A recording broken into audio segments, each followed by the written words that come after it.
radio for the masses. Headline edition, July 8, 1947. The Army Air Forces has announced that a flying disc has been found and is now in the possession of the Army. If the game is rigged, change the game. Game changer.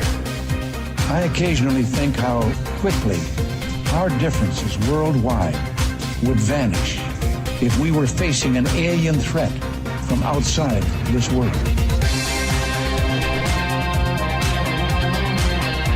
This is Fade to Black with your host, Jimmy Church, on the Game Changer Radio Network and KGRA, the Global Radio Alliance.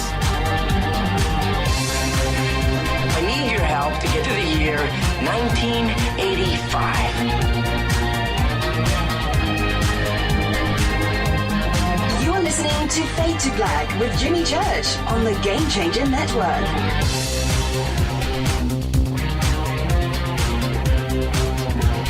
Welcome. Fade to Black. Bespoke Radio. For the masses. Oh, yeah. Today's Wednesday, April 11th. That's right. April 11th. Danny Sheehan is here. 101 days into the new year, just 264 days left. We are live from a bunker somewhere in beautiful downtown Burbank, California. And I would like to welcome everybody listening all around the world, all across the United States. Hither and thither, to and fro, back and forth, up and down, east and west, north and south, far and near. This is Fade to Black for KJCR, the Game Changer Network, and KGRA, the Planet. I am your host, Jimmy Church. What is going on? Look at that picture. Shredding in the studio. Look, I got the shred face on, too. I got the shred face. That's good capture right there. All right. Here we go. Tonight, very special guest, Daniel P. Sheehan.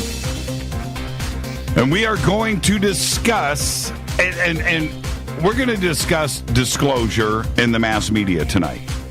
Now, and I mean this from every fiber of my body. Daniel P. Sheehan has done more in his life for the good of this world than just about anybody you can name. And that is it. Okay, he's a guest on this show frequently. And let me stress this. We have the most amazing guests. We have the brightest and the best on this show. But it is rarefied air that you are in when you are fighting cases at the Supreme Court of the United States on behalf of the people and nearly toppling presidents. That's what, and so think about that as you listen to Danny tonight and any other night that he's on this show. You need to just stop and think about his history, where he has been, what he has done, and what he has accomplished. It is one of the most extraordinary careers, and he's an all-American hero. And then with all of that he has done, I'm talking about Watergate and the Pentagon Papers and Reagan and Karen Silkwood, these huge cases, Danny Sheehan, right? But it's ufology and disclosure and pushing that agenda forward is his passion, and so you need to think about who is in our corner. And everything that we discussed tonight, his opinions really matter. What does he think about what is going on? All right, so that's who we have on the show tonight, and I cannot wait. I was talking to him before the show. He's so fun to talk to. I'm like, so what are you doing? Oh, man, typing up a case, typing up a case to a judge. You know, it was just like, man, you are so cool. You are so cool. So that's who's on with this tonight. Tomorrow night is Fader Night. John Rappaport, of course, will be here with his No More Fake Newsroom Live, followed by Open Lines all night long. You can follow us on Twitter at JChurchRadio. And hashtag F2B is the sandbox where everybody hangs out. And I was the full shred. I got to look at that again. The full. Got the shred face on. I've got the shred face. Yeah, man. Doing a little air guitar in the studio. That was caused by Scott. Scott's like, man, dude, I want to play the guitar behind you. And I said, what? This one? This one? This one? Which one? Pulled down the SRV and did some air guitar for everybody. And then, and so, we have these live cameras in here, and I go and do something like that, and somebody's got to do the screen grab. They how do you screen grab? Is there a shortcut key? How do you guys do it? Well, anyway, I've got the full shred face. Shred face. Any questions or comments? Hashtag F2BQ. You can also email throughout the show, Jimmy at jimmychurchradio.com. I mentioned this last night. I normally do a breaking news headline, right here, something that's breaking. There's a lot breaking. And we have right now in the world, it's crazy. And I'll say it, man. I'll say it out front, man. This is the dark forces, man. The Illuminati, whatever. These things, and they're all related. And when we go from pending military action with Syria, we got that going on. We've got these trade wars with China. We've got this meeting with North Korea and nuclear weapons. We've got Putin and the United States in a standoff right now. This is the OK Corral going down. And so they're staring down each other. We've got this complete mess in Washington. I have no idea how that's going to play out. And all of this, and the media, and then we've got Zuckerberg today in front of the House. And it's this crazy... You're watching these games, right? These games being played in real time. And all of them, and I've left off the other 50, all of them have to get resolved, right? So if you think about it, each one of what's going to happen here, right? And these are the headlines in front of the headlines. Each one of these situations is going to play out. These are crazy times, man. These are crazy times for the mass media. And we'll be talking about all of that tonight. I'll keep the politics out of it. I'll try to keep Danny out of the politics side. But, of course, the conspiracy of politics and what is going on with disclosure in Washington, D.C., and what the real story is there, that's Danny's wheelhouse. So we're going to be discussing all of that tonight, all right? This platform on Stellar is getting ready to kick off. And I'm going to make a semi-formal announcement tonight to all of you.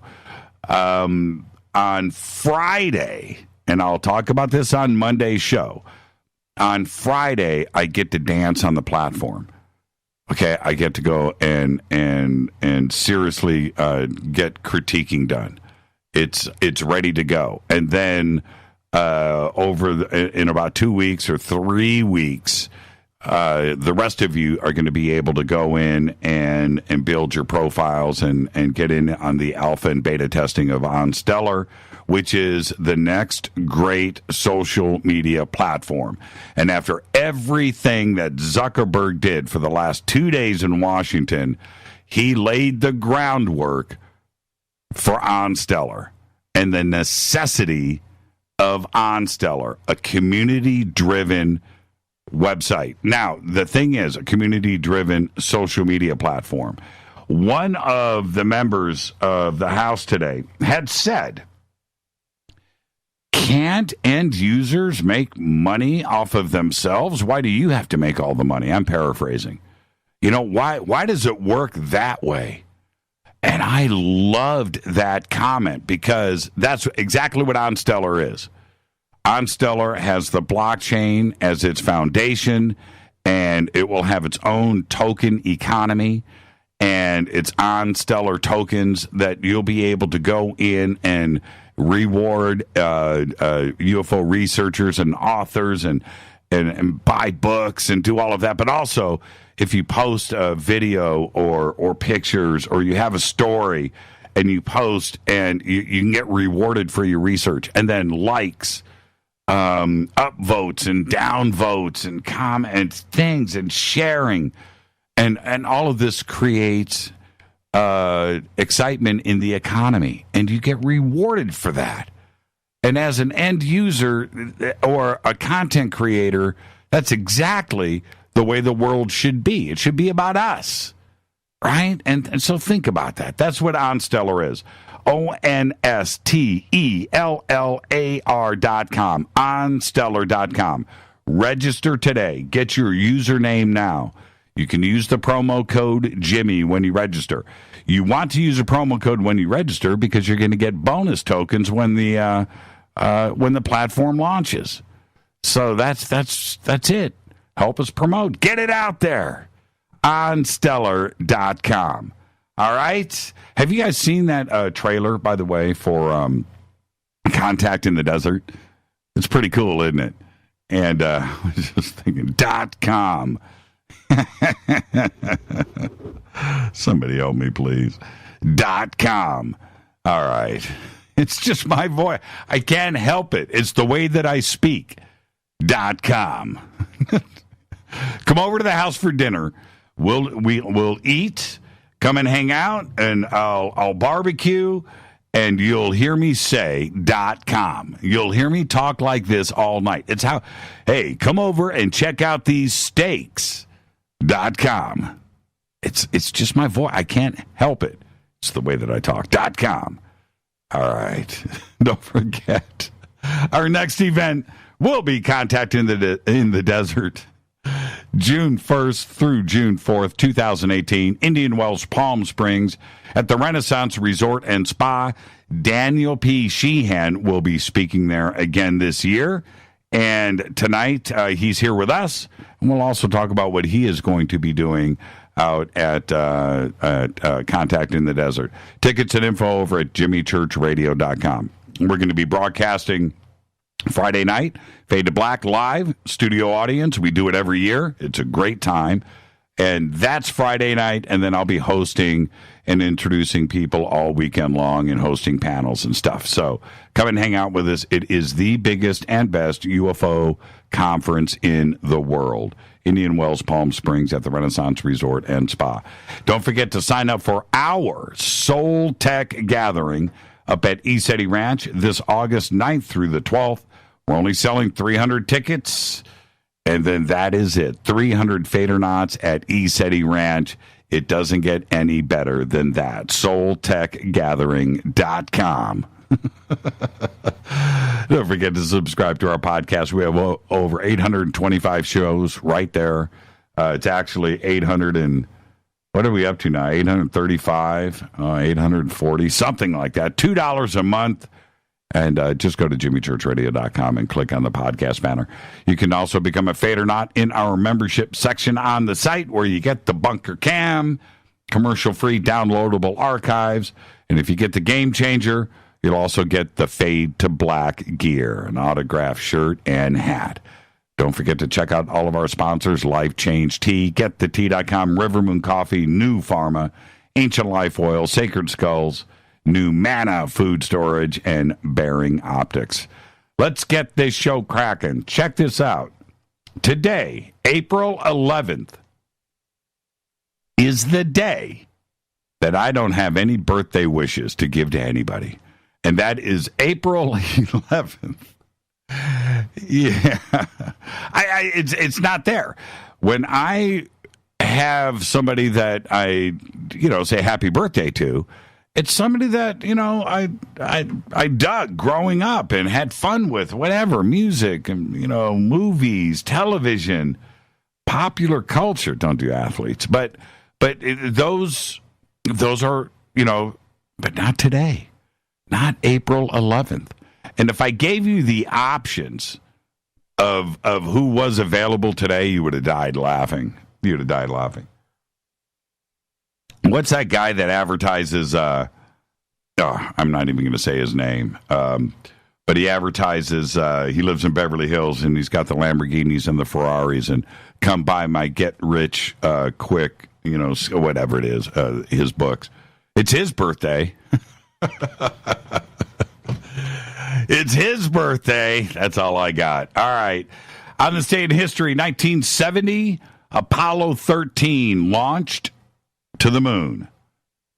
After an oxygen tank exploded, though, on the evening of April 13th, however, the new mission objective was just to get them home alive. And it happened on this day, 1970. Fader fact. Here you go. Here's a good one. Alexander the Great once held a drinking contest with his soldiers. When it was over, 42 people had died from alcohol poisoning, and he walked away. That's a Fader fact. Some things are too good to be true, and that's a Fader fact. Tonight, Daniel P. Sheehan joins the show. Tomorrow night is another Fader night with John Rappaport, and there's no more Fake Newsroom Live, followed by Open Lines all night long. But tonight, it's Daniel P. Sheehan. Now, December 16th, 2017, the day of disclosure. It truly was. It was an amazing day. And I was driving around the valley that morning, Saturday, and I started to hear on talk radio in my car this UFO breaking news, right? And I couldn't believe it. And as I drove, I heard it like 3 different times. And I jump on the net and I'm looking at things. I'm like, holy crap, right? So I drive to the bunker. It was such a big day, and I was so happy that I drove to the bunker. I said to Rita, I said, let's do a show tonight. Let's do a disclosure show. So we go and we did a 2 or 3 hour broadcast. And the excitement and where I was with that, in most respects, it hasn't changed. It hasn't changed.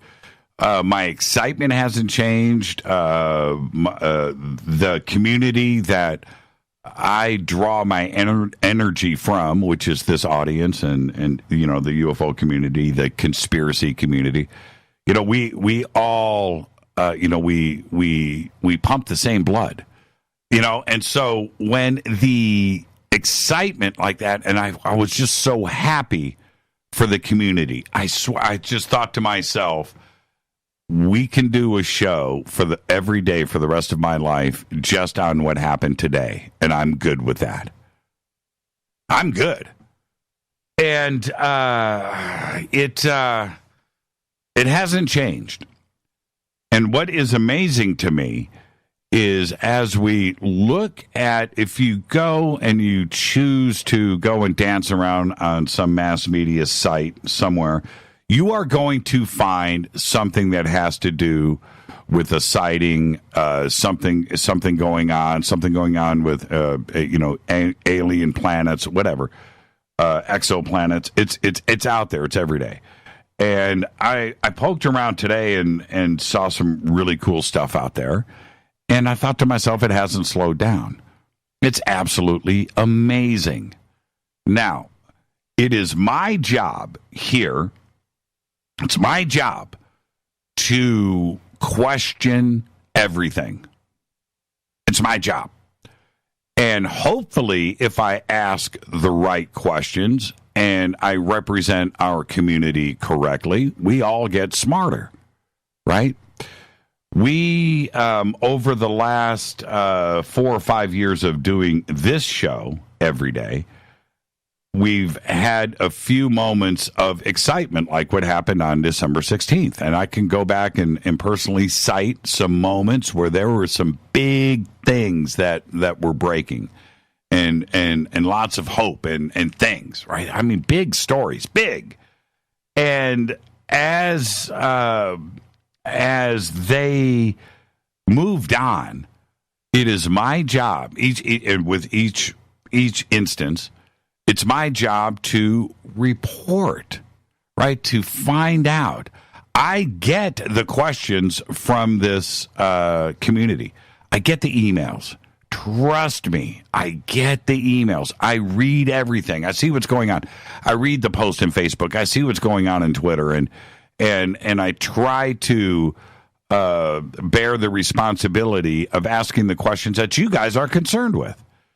And so when it's my wife's birthday today, Mate Meyer. Mate, happy. You didn't let me know. And so it's my job, right? And I have seen the balloon inflate and deflate. I've seen it happen over and over again. But my excitement since December has not waned. There are ways to go in different directions and figure things out. And for me, I have always done that research.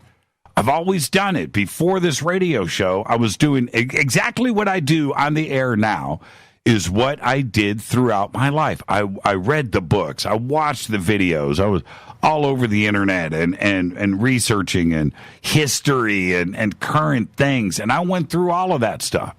I went through the original MJ-12 stuff. I went through the original alien autopsy. I did Serpo. I did all of that, man, and so today, I am more excited than I have ever been, number one. Number two, I have seen things, and when I have gone through those experiences of seeing things with my own eyes, my own experiences, I know that there's something going on. And this is where we get into a strange situation. And it's this. I had to set it up. This is called the setup. I had to set it up. Is this.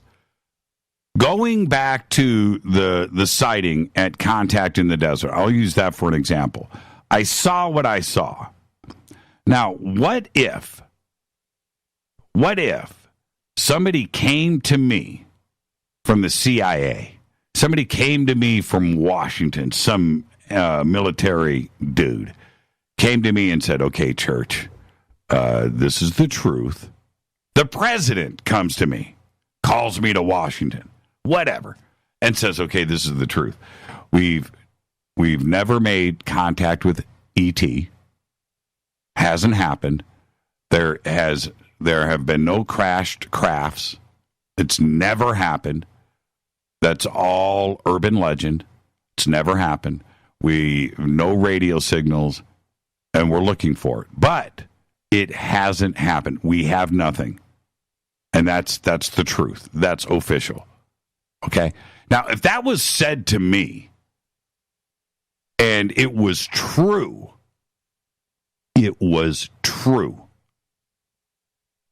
what did I see at Contact in the Desert? We have a bigger problem. If that would be the truth, if that was the truth, what did I see at Contact in the Desert? So what you are telling me is that you have that technology, and that was us, and you are not sharing that technology with the world. It's not ET technology, it's ours. We have a much bigger problem than them hiding alien material from us. And that's the truth. So I that's why I am more excited today. I know that there is something going on. And I know that the government is not telling us the truth. And I know that they are in possession of stuff. They have to be. And it is a big secret. But today, and they have kept it secret from us, I know what I have seen, and nobody is going to change what I have witnessed and those around me. So I will continue to ask the questions. I will continue with the excitement. I am happy about where we are today and how we got here, no matter who is behind it. Out of all of the guests that I've had on this show, and I'm saying all of the guests, they all have their own research. They have their own experiences. They have talked to certain people. They have seen things. They have done things.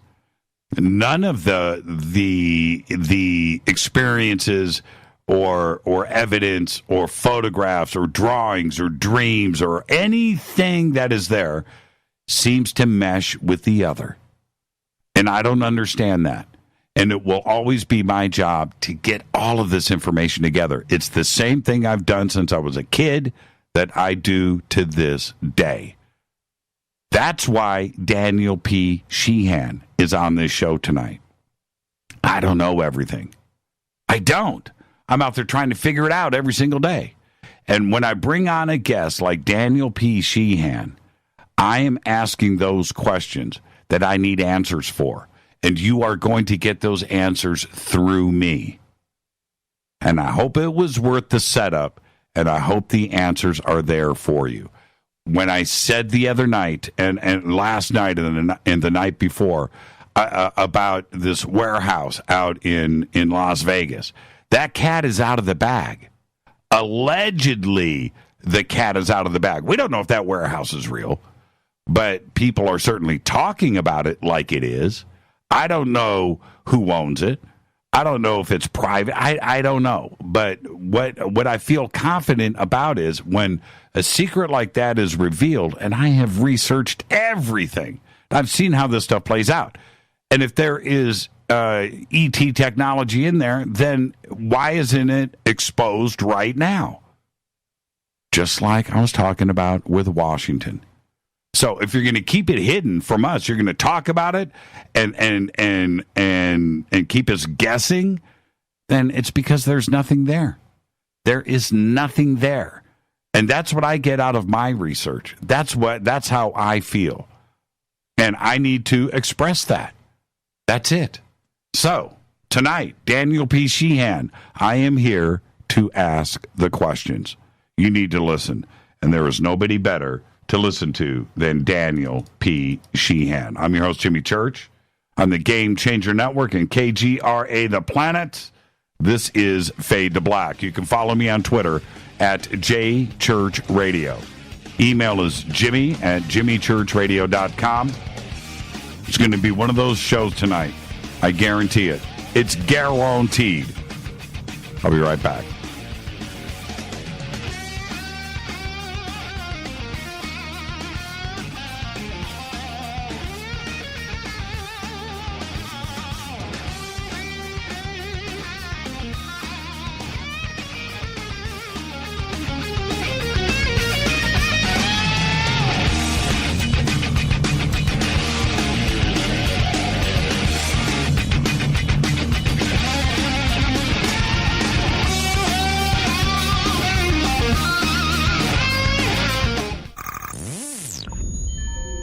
You're listening to Jimmy Church, Fade to Black. Fade to Black will now pause for alien identification. The station that talks the net. KGRA Radio. When you take the beans from Central America with dashes of Indonesian and African mixed in and then roast it to the dark side of Fade to Black, you create the ultimate brew of fringe. Introducing the Fade to Black blend from River Moon Coffee. Yes, River Moon's darkest customized roast was created for the love of Fade to Black.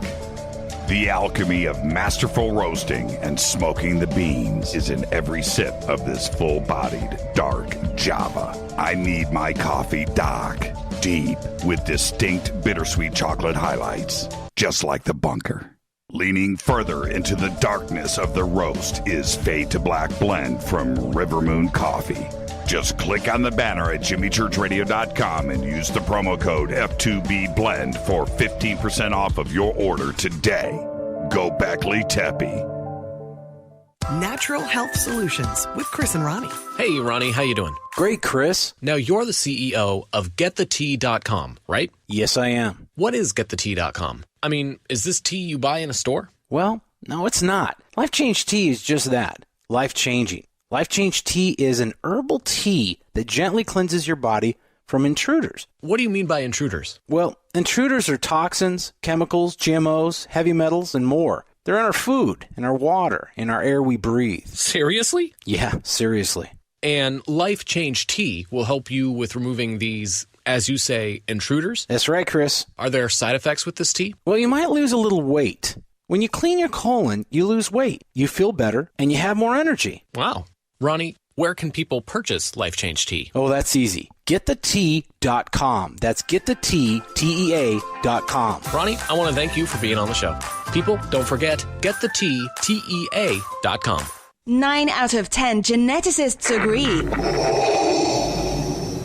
Fade to Black is not your father's radio show on the Game Changer Radio Network and KGRA, The Planet. Win big with KGRA this summer. Tickets and hotel accommodations to the biggest conferences, autographed books and DVDs, chances to win all-inclusive conference cruises, and private dinners with your favorite KGRA hosts. Click the contest tab at kgraradio.com for your chance to win big this summer. Your contact for the best alternative talk radio on the planet. kgraradio.com.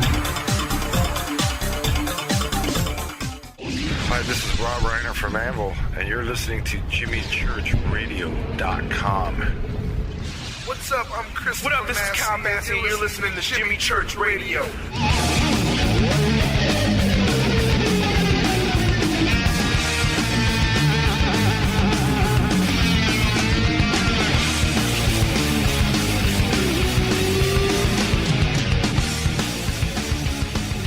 All right, welcome back. Fade to Black. I'm your host, Jimmy Church. Hate saying my own name, but I have to. Man. I'm your host, Jimmy Church. Follow me on Twitter at JChurchRadio. Our guest tonight, Daniel P. Sheehan. And tomorrow night is John Rappaport and his No More Fake Newsroom Live, followed by Open Lines all night long. Can't wait for that. Then I'm taking the weekend off, everybody. I won't be doing anything but hanging out with my lovely wife, dogs, and kids. Tonight, Danny Sheehan, JD, is a graduate of Harvard Law School, former director of the Christic Institute, and is professor of world politics at the University of California. He is the General Counsel and Co-Director for the Institute for Cooperation in Space. Mr. Sheehan also has a long distinguished history as a public interest counsel and was legal counsel in the Pentagon Papers, Iran-Contra, 3 Mile Island, and Karen Silkwood, as well as other high-profile cases. He shares the responsibility for the formulation of a new worldview integrating into all of the classical fields of human knowledge that now virtually universally accept the fact of the existence of extraterrestrial intelligence in our universe, and the growing accepted fact that representatives of one or more of these extraterrestrial civilizations are presently visiting our planet and interacting with members of us. Tonight, we're going to discuss the current state of disclosure and what the position is in Washington, D.C., the DOD, and the Vatican concerning ET and what they really know but are not telling us. His website is theromeroinstitute.org. Those links are over at jimmychurchradio.com. And I would like to welcome back to Fade to Black the one and only Danny P. Sheehan. Danny, good evening, my friend. How are you?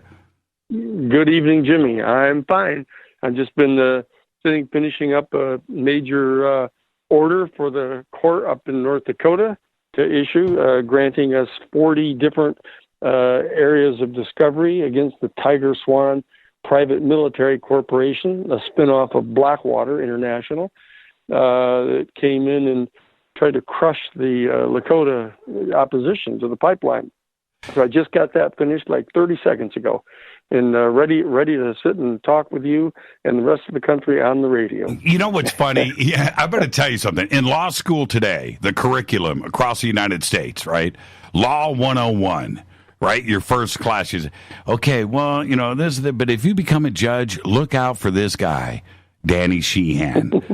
Okay, take your notes, and if you go up against this guy, just tap out, say uncle.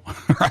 I mean, you know, and you have to, you really have to appreciate that. If you start sniffing around and you're on that tail, you are not going to give up. And that's the way that you have always lived your life, isn't it?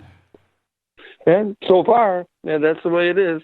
Yep, we're still at it. This is a kind of a peculiar interregnum that we're in right now. I mean, with like virtually every single day, all day long, on virtually every radio and television station, just this massive amount of investigation going on by virtually every one of the institutions in the country against the people in the Trump administration.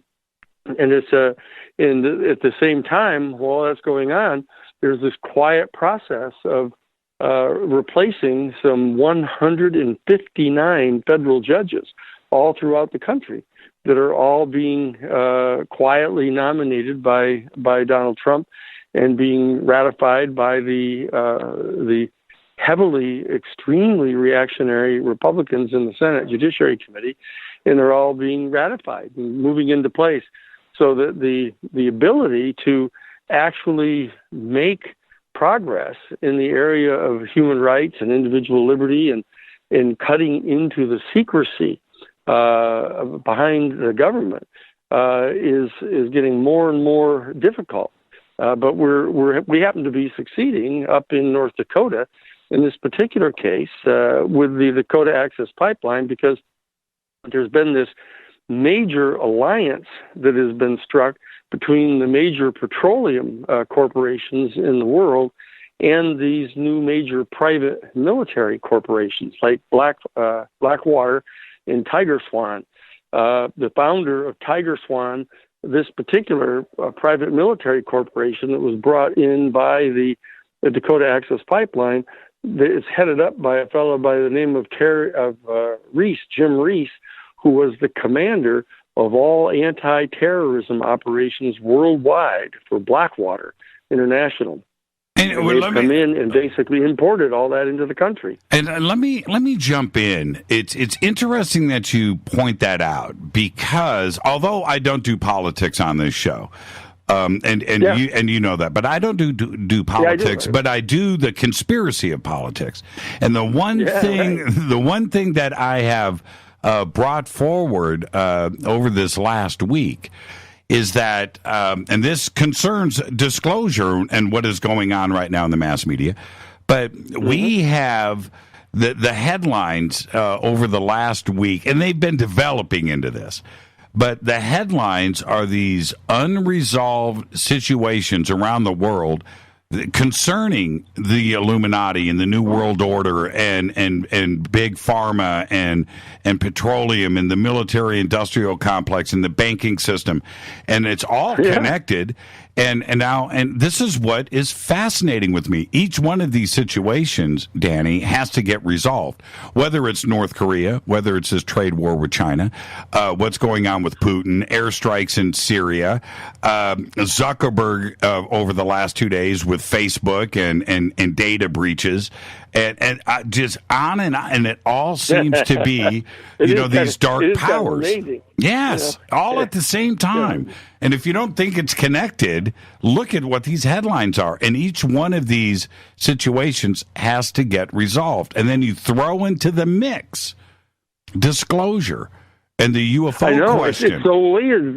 This has come up right in the middle of all of this extraordinary other information, where you have on a front page story on December 16th of this just past year of, by the way, the United States Pentagon has had for years this deep secret program of investigating UFOs and have all come to the resolution that these are not, obviously not produced by the United States.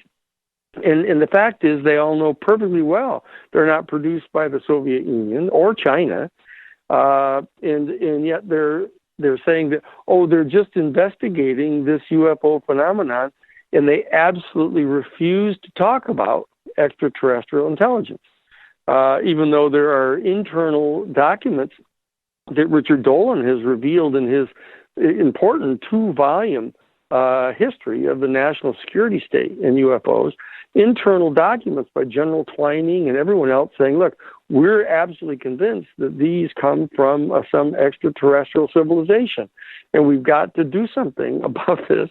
And what they do is they all of the people inside the military, of course, are perceiving this whole phenomenon as a threat of some kind. You know, that old adage that when you think like a hammer, everything looks like a nail.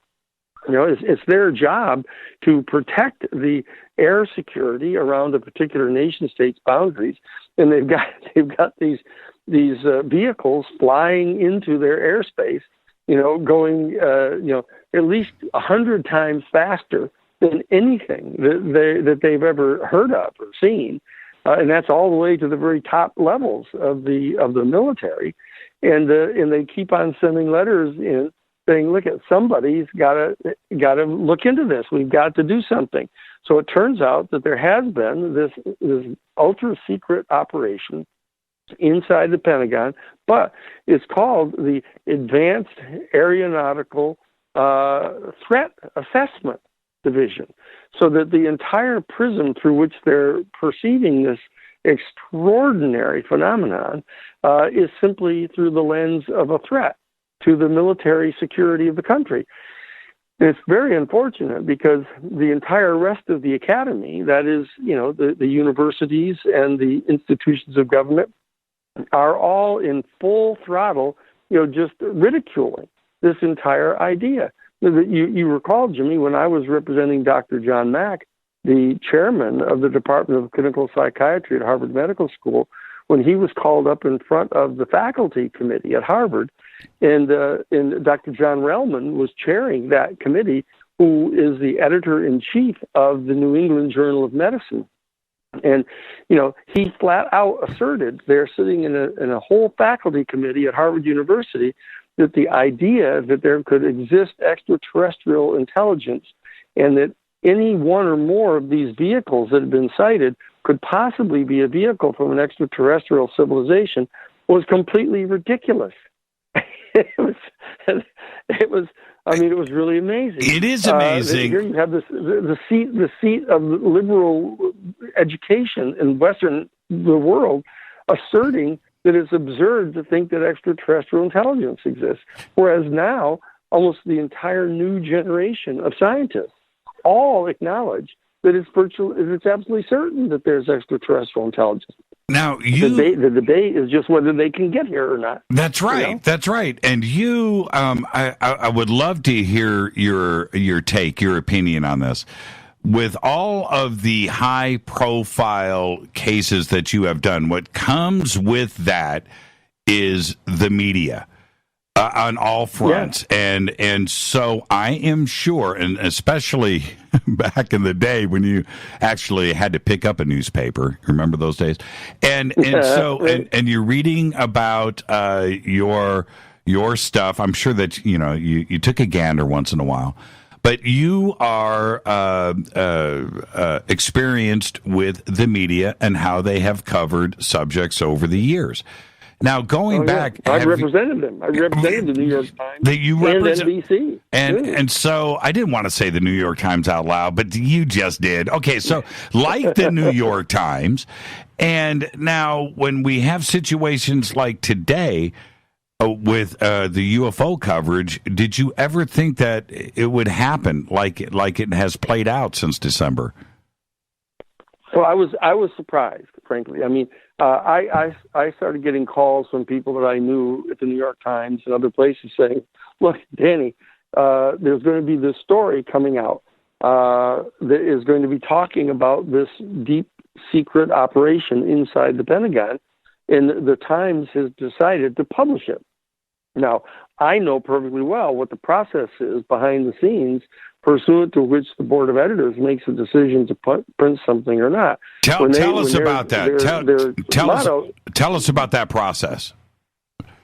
Well, for example, when Dan Ellsberg delivered the copy of the 47 volumes of the Pentagon Papers, all top secret internal cable traffic and everything at the highest levels of the U.S. military, CIA, State Department, everything.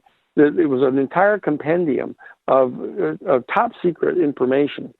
And when he hand delivered it to Neil Sheehan at the New York Times, and Neil brought it in to Jim Goodell, who was chief legal counsel for the New York Times, and showed him that they had these 47 volumes of documents that showed that there was just rampant lying that had been going on the part of the United States Pentagon, the Central Intelligence Agency, the Eisenhower administration, the Kennedy administration, the Johnson administration, the Nixon administration, that all of them had been lying, that this was just a flat-out invasion of Southeast Asia in an attempt to occupy a foothold in Southeast Asia for strategic positioning of U.S. military forces, and that all of this hullabaloo about there being this Democratic Republic of South Vietnam, it was a complete fraud.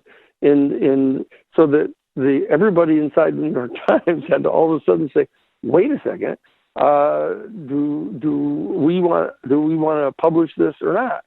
And so what happened is they went to their law firm, Lord, Day and Lord, and said, look, we've got all of these papers, but look what it's saying.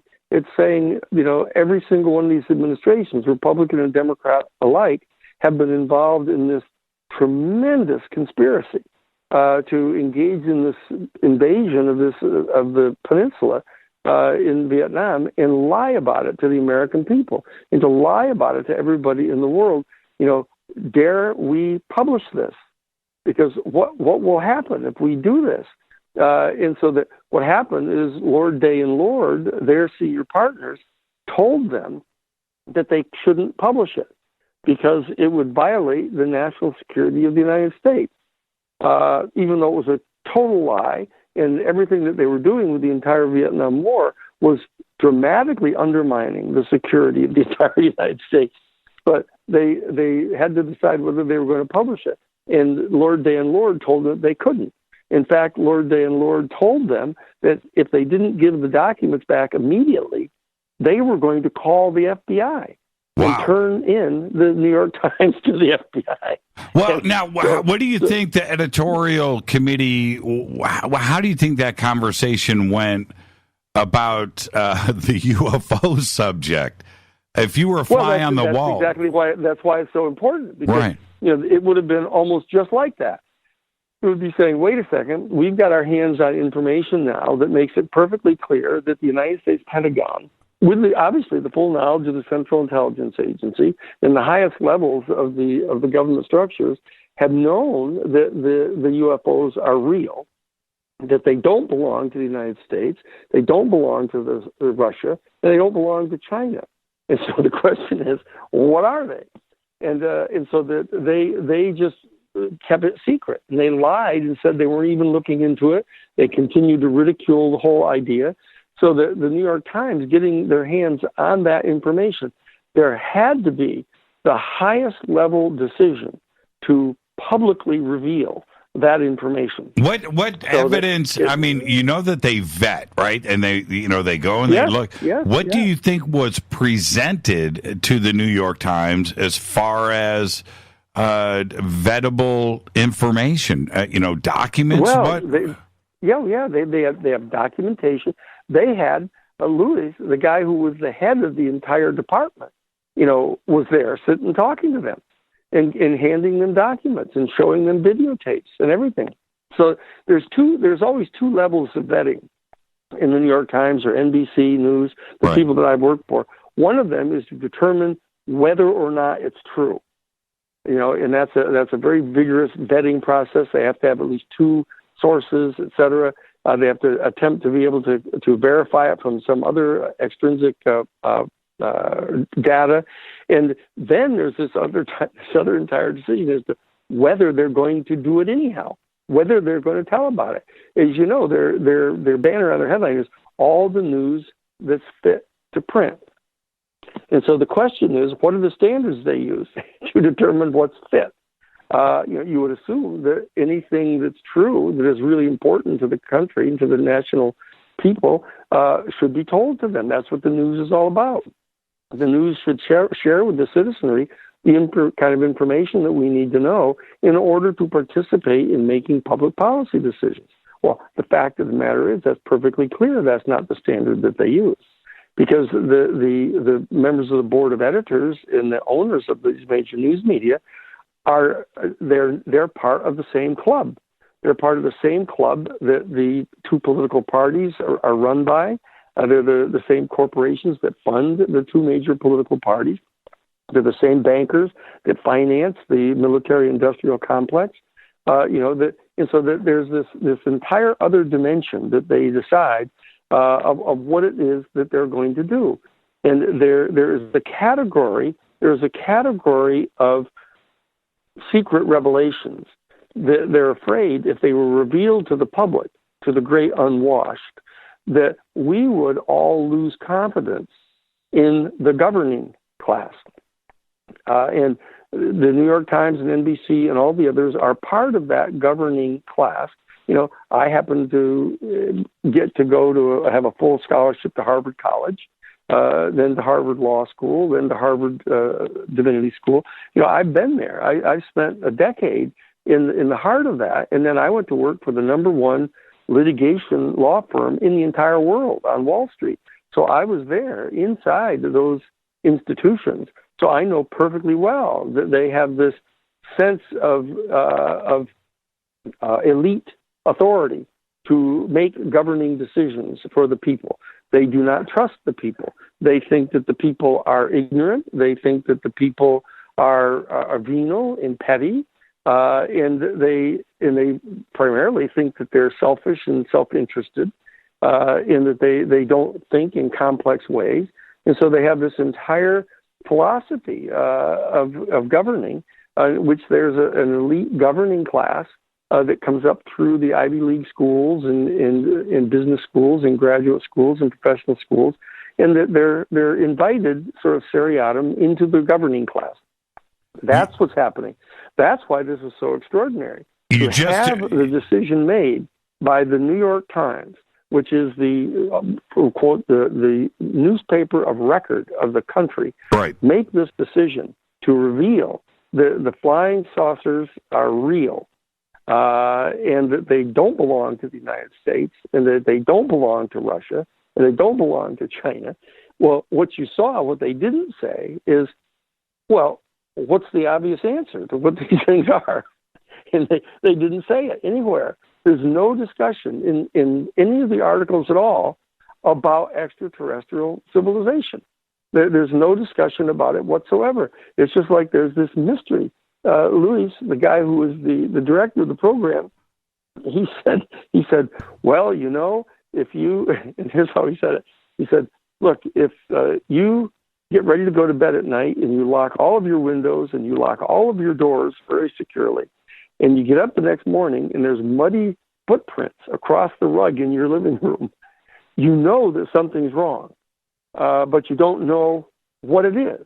You don't know how they got in. It doesn't obey any of the normal rules because you had your house all locked. Yet you know there's something and it needs to be investigated. So that's how they were pretending they were doing it. They were pretending they didn't have any hypothesis about where these things came from, or who was in charge of these things. And so therefore they pretended that they had this decade-long investigation going on, trying to figure out what these things were.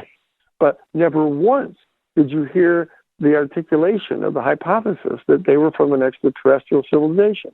And yet all of the internal classified documents from the military talk about that immediately when they encounter these things. And they all talk about the fact that they know that's what these things are And why isn't anybody doing anything about it? Well, at what That's point? What the military keeps saying. Well, see this, and okay, I've got to take a break in 3 minutes. I'm giving you the warning ahead of time. Okay. But it's this. At what point do you, Danny Sheehan, put your faith or trust in the Pentagon or the DOD with these kinds of statements? I don't put any in it at all. Okay. Because they're all part of a national security state since 1947, and that they all believe that it's perfectly appropriate to lie and to deceive the American public. And they've actually developed a rationale that is sort of for our own good, that they're holding information back from us. And, and I'm one of the people in the country, and there are a number of us, who find that to be completely anathema. It's completely contrary to the entire concept of the First Amendment. Right. It's entirely contrary to the doctrines of democracy.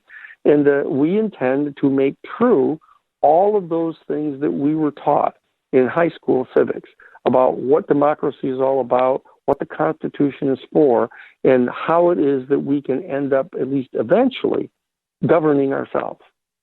The way that we've got 1 minute, the way that it went from the New York Times in a matter of nanoseconds, onto CNN and Fox and around the world and BBC and RT and boom, just blew up. Did that surprise you? Yeah. Well, no, because once it was on the front page of the New York Times, I knew that the establishment had made the decision to release this information. That decision had been made at a very high-level place to do that. And so the question that we need to face at the other side of the break is, why did they do that? Right. Why did they do that? Why did they do that now? Who was involved in making that decision? And what are the implications for this? And that's why you are Danny P. Sheehan, and I am not. Let's be very clear here.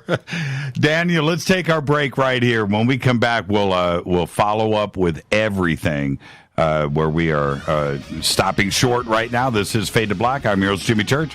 Our guest tonight, Daniel P. Sheehan.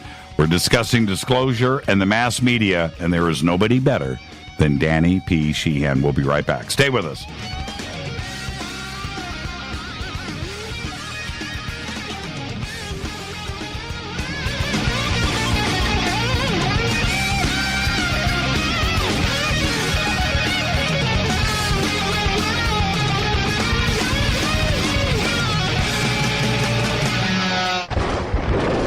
This is Fade to Black with Jimmy Church on the Game Changer Radio Network and KGRA, the Global Radio Alliance. This is KGRA Digital Broadcasting Station, Salt Lake City, Utah, Van Buren, Arkansas. Hello, Fadernauts. This is Jimmy Church, and I'm introducing New Pharma, a company whose products are based on science. Human function based on the endocannabinoid system, or ECS. New Pharma firmly believes in this science, and their research indicates that support of the ECS provides the beneficial effects for a healthy lifestyle. New Pharma's science includes relief capsules for pain relief, sleep capsules, which are natural support for occasional sleeplessness. Foundation is support for your ECS, and Fit capsules support your active lifestyle. Just click on the banner at jimmychurchradio.com and use the promo code F2B for a 33% discount on all of their products. Or visit newpharma.com for all of the knowledge on the science. That's GNUpharma.com. Go Beckley Tappy. You're listening to my main man, Jimmy Church, on jimmychurchradio.com. Hi, this is Ray Hobbs here, repping the planet, and you're listening to my good friend, Jimmy Church, Fade to Black, on the Game Changer Network and the KGRA Digital Broadcast Station. This is Toby Kebbell. You're listening to jimmychurchradio.com. Don't hurt me, Jimmy. I'm only little. Hey, I'm Adrian Grenier. And this is Ari Gold. We're the Honey Brothers. Yes. We are of the Honey Brothers. Hey, I'm Adrian Grenier. And I'm Ari Gold. We're the Honey Brothers. and you're listening to Jimmy Church. The Revolution. Ancient Life Oil. Life-changing. The real oil. CBD is truly ancient life oil from the source. This oil has no psychoactive effect and is also legal in all 50 states. When you're healthy, you're happy. The truth about this wonderful plant is that it wants to give back to mankind life, longevity, and happiness. Ancient Life Oil are golden grade, all organic, non-GMO, and infused with high-quality liquid coconut oil. It's simple. Just go to ancientlifeoil.com today. That's ancientlifeoil.com.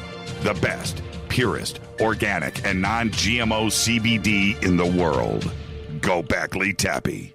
The statements made regarding these products have not been evaluated by the Food and Drug Administration. These products are not intended to diagnose, treat, cure, or prevent any disease. Please consult your healthcare professional about potential interactions or other possible complications before using any product. This is Micah Hanks of the Gralien Report, and you're listening to Jimmy Church on Fade to Black, across the globe on the Game Changer Radio Network and the one and only KGRA Radio, The Planet.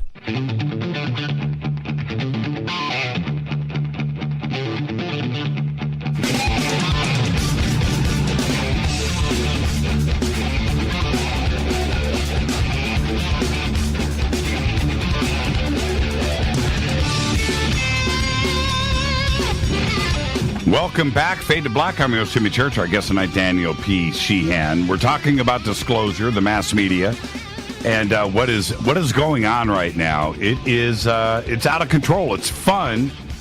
It's fun. You know, Danny. We've all wanted what we have right now.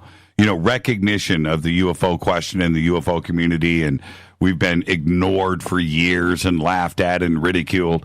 Now we have it, but is it a case of be careful what you wish for?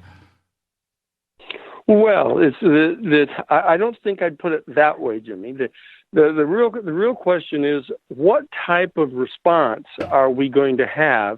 Not just as a whole single unified block of American citizens, which we seldom ever respond that uniformly, right. But given certain elements inside our community that are more organized or better educated or have better access to the media, et cetera, you know, what are the various groups going to do to respond to it? One of the very first groupings that has responded to this revelation by the New York Times, followed by all of the other major mainstream media, conceding that it appears that UFOs are real, that they're not swamp gas, they're not somebody's illusionary mental illness state, they're not photoplasmic projections of the collective unconscious, you know, that they're real live phenomena and vehicles moving around in our atmosphere.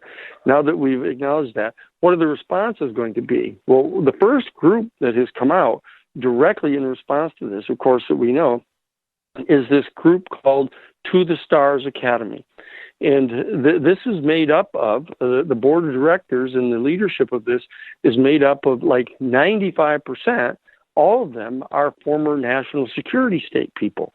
They're people from the National Security Agency, the CIA, high-level military people. And what they're doing is they're saying, okay, look, now that it has been officially acknowledged by the established order that UFOs are real, let's all get into investigating them and trying to determine to what degree these represent a threat to our civilization. Now, that's one way of looking at it. It basically comes out of a first and second chakra response in the body, these energy centers that are in our body. A first energy chakra is basically rooted in fear and concern about extinction, that we're going to get wiped out or something. The second chakra is dialectical, it's confrontational, that it's us and them, it's good guys and bad guys. You know, there's always two sides to every confrontation. You know, those are the energy centers of our human family that have been institutionalized in the military.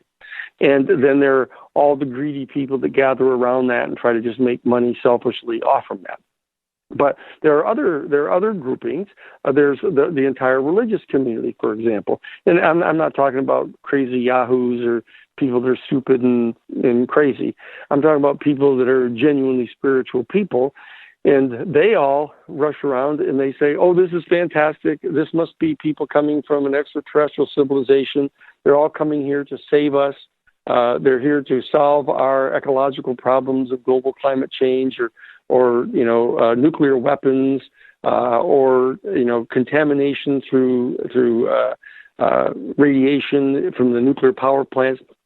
And then there are the scientific logical positivists. They are the fourth paradigm scientific logical positivist people that kind of run the academic centers, the universities and schools around the country. Right. And they have not yet quite adjusted to this.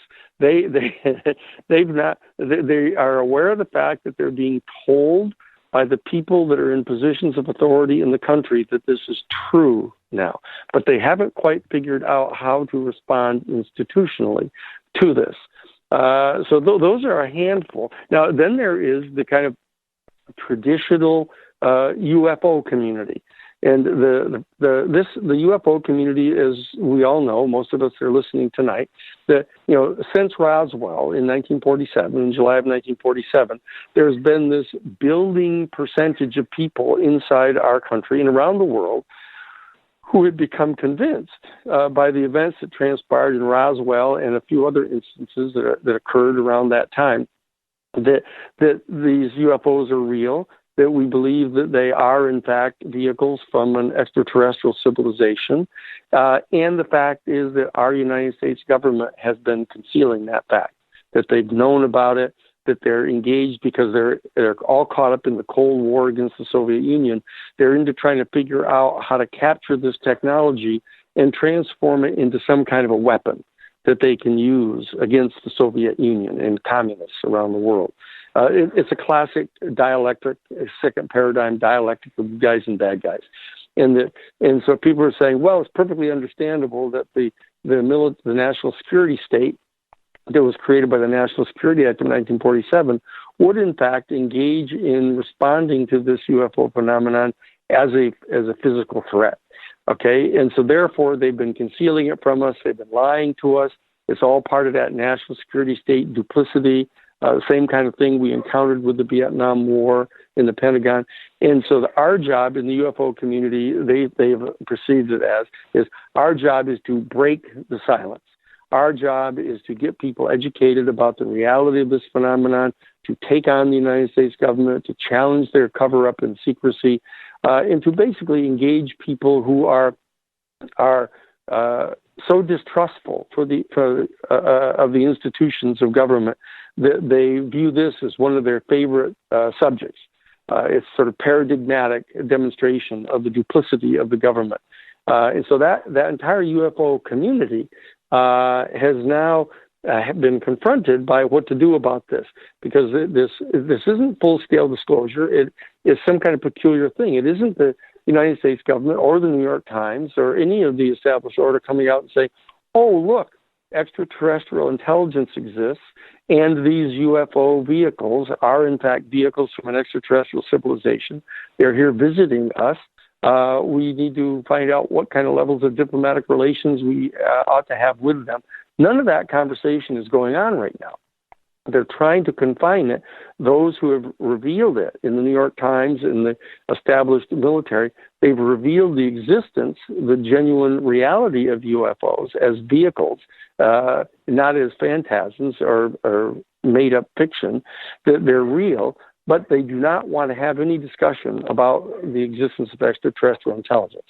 The primary leader in that realm is, strangely enough, the Jesuit order of the Catholic Church. The Jesuit order of the Catholic Church, Jose Gabriel Funes, the immediate past director of the Pontifical Observatory, the Vatican Observatory, has held a press conference 3 years ago and said that, look, with the discovery of more and more of these exoplanets through the Kepler space telescopes, they said we're discovering more and more of these exoplanets, and it's quite clear now that we are, much sooner than anyone had expected, going to be discovering life elsewhere in the universe. You'll notice they didn't say, highly intelligent, highly technologically developed, but distinctly non-human life. They didn't say that. They said life itself. But the discussion is the one that they said we ought to start having a very serious discussion of the profound philosophical and theological implications of the discovery of life elsewhere. Now, that's the key conversation. That's the key conversation. And that one has not been authorized. It's not been advocated by the Pentagon. It's not been advocated by any of the major institutions except for the Jesuit Order of the Catholic Church. And the Jesuit Order of the Catholic Church is the one that was assigned in 1547 to reform the Catholic Church. That's their job. That's who Francis is. Francis is the first Jesuit in the entire history of the Church ever to become Pope. And he's on this pathway of trying to reform the Church to bring it up into the 21st century. And he has given the green light to have this conversation. And it's a philosophical and theological conversation about what does it mean to come to grips with the reality that the universe was not created just for us. that the universe is not just the physical stage upon which our human family plays out this drama of the unfolding of consciousness. That's not what's going on. We obviously are smaller players, smaller bit players in a larger drama that is unfolding in the universe. And so we have to readjust to this, much like we did in the age of Galileo, in Copernicus, when they insisted upon making clear that our Earth was not the center of the entire universe, that our Earth went around the sun, and our sun was just a star in the middle of a particular solar system, and that there were lots of other solar systems.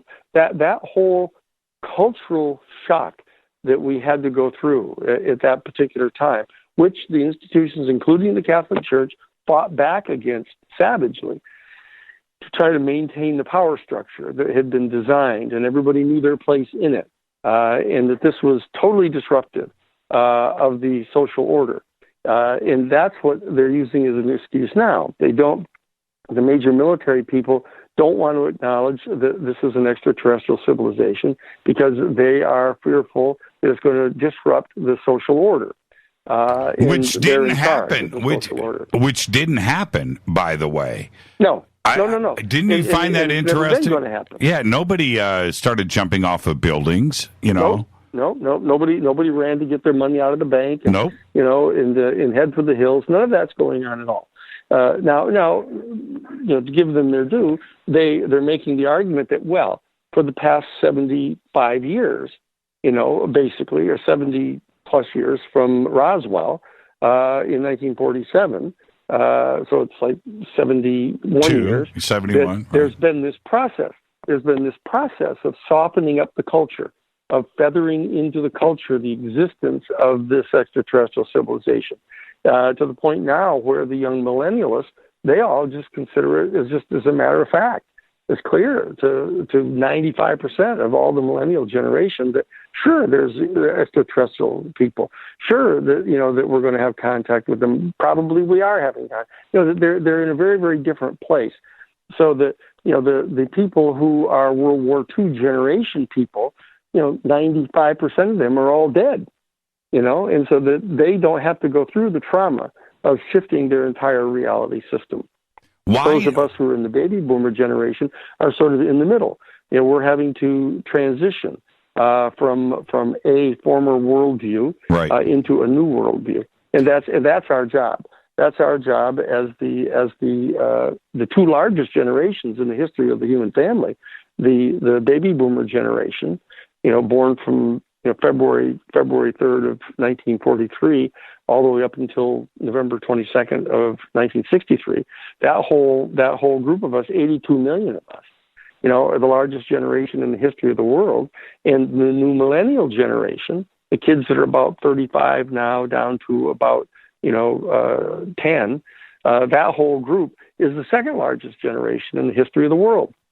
And the alliance between these two generations the baby boomer generation, the idealist generation of the 21st century, and the millennials, who are the civic generation, the ones who are going to have to make the hard-nosed decisions that are going to be able to cope with some of these problems and make this transition into a new worldview. This is the all-important alliance. Now, obviously, there are members of other generations, the X generation, the Gen X people, and the remnants of the Korean War generation they're all playing some part in this, but they aren't predominant in the decision making.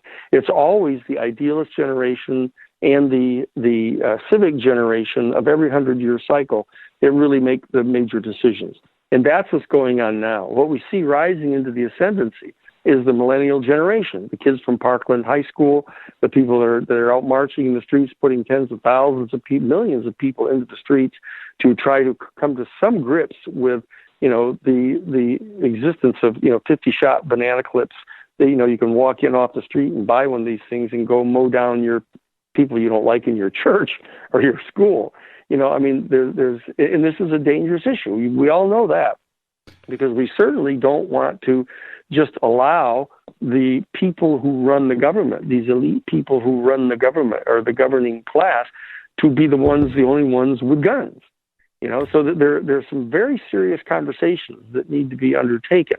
This issue of the existence of extraterrestrial intelligent life and the implications that it's going to have for the transition of our human worldview of ourselves is predominant because of the spectrum of human worldviews, the classic ones that we hear about that range all the way from the extreme right of the authoritarian worldview to the next step toward the center, which are the reactionaries, then the moderates, then the conservatives rather, then the moderates, then the liberals, then the progressives, and then the utopianists. These classically recognized sociological groupings in the country, they all are known primarily by their political ideology, right? And the fact of the matter is, every single one of those worldviews shares in common this assumption that we are the only intelligent, highly developed species in the universe. Because that's how they've been taught. I know, and right? This is we got to get over that. I know that you've analyzed this. Why now? Why the timing now? There's got to be a reason behind that. The timing is everything. Why now? Yep. I believe that what's happening is that the millennial generation, this generation of 80 million young people, is now rising into the fore. They're rising into a position of power. And therefore, the fact is that 95% of all of these young people are perfectly comfortable with the existence of extraterrestrial intelligence. They're perfectly prepared to start some kind of a conversation to figure out how our society is going to be different in light of the recognition of this. And they're rising into positions of ascendancy now, and the institutions are trying to figure out how to adjust to this. And this deception, this fundamental and profound deception that's been going on for over 70 years of concealing the reality of the UFO phenomenon and its direct relationship to extraterrestrial intelligence, is basically no longer viable. It's just no longer viable. And the people who are in charge of the Pentagon, who are in charge of the New York Times, who are in charge of NBC, this governing elite that run the colleges and the universities, they realize that they're going to lose all credibility with the major rising new generation. They're going to lose total credibility with them if they continue this type of a deception. And I think is one of the, it's an extraordinarily important strategic decision that has been made now by the governing class, which is still made up largely of the remnants of the Korean War generation and the baby boomers and some of the X generation. That elite class that's been selected up out of those three generations and put into the ruling class now, or the governing class in our country, have made this startling decision that in order for them to maintain credibility, And therefore, for them to be able to maintain control over the culture, over the economy, over the political system, over the educational systems, in order for them to be able to maintain credibility, they have to acknowledge this overarching reality and start to participate in figuring out some worldview that is going to, at least from their perspective, going to allow them to stay in charge. That's what they're trying to do. That's what they're trying to do. I didn't know they had that kind of vision, which is interesting. And is it because you touched upon this earlier? Is it because that generation from 75 years ago that started the deception is quite frankly dead or dying, and has been replaced? Right. Yep. It's Thomas Kuhn. You remember that whole thing of the theory of change. Right. Is that it isn't that you really change the minds of an entire generation. It's just that they die. They die off. Pot. So therefore, the younger people who have come up with greater insights and are much more open-minded, they rise into the ascendancy and they end up taking control. Like pot, like the Mary Jane, like gay and lesbian marriages, right? Like marijuana, sure. That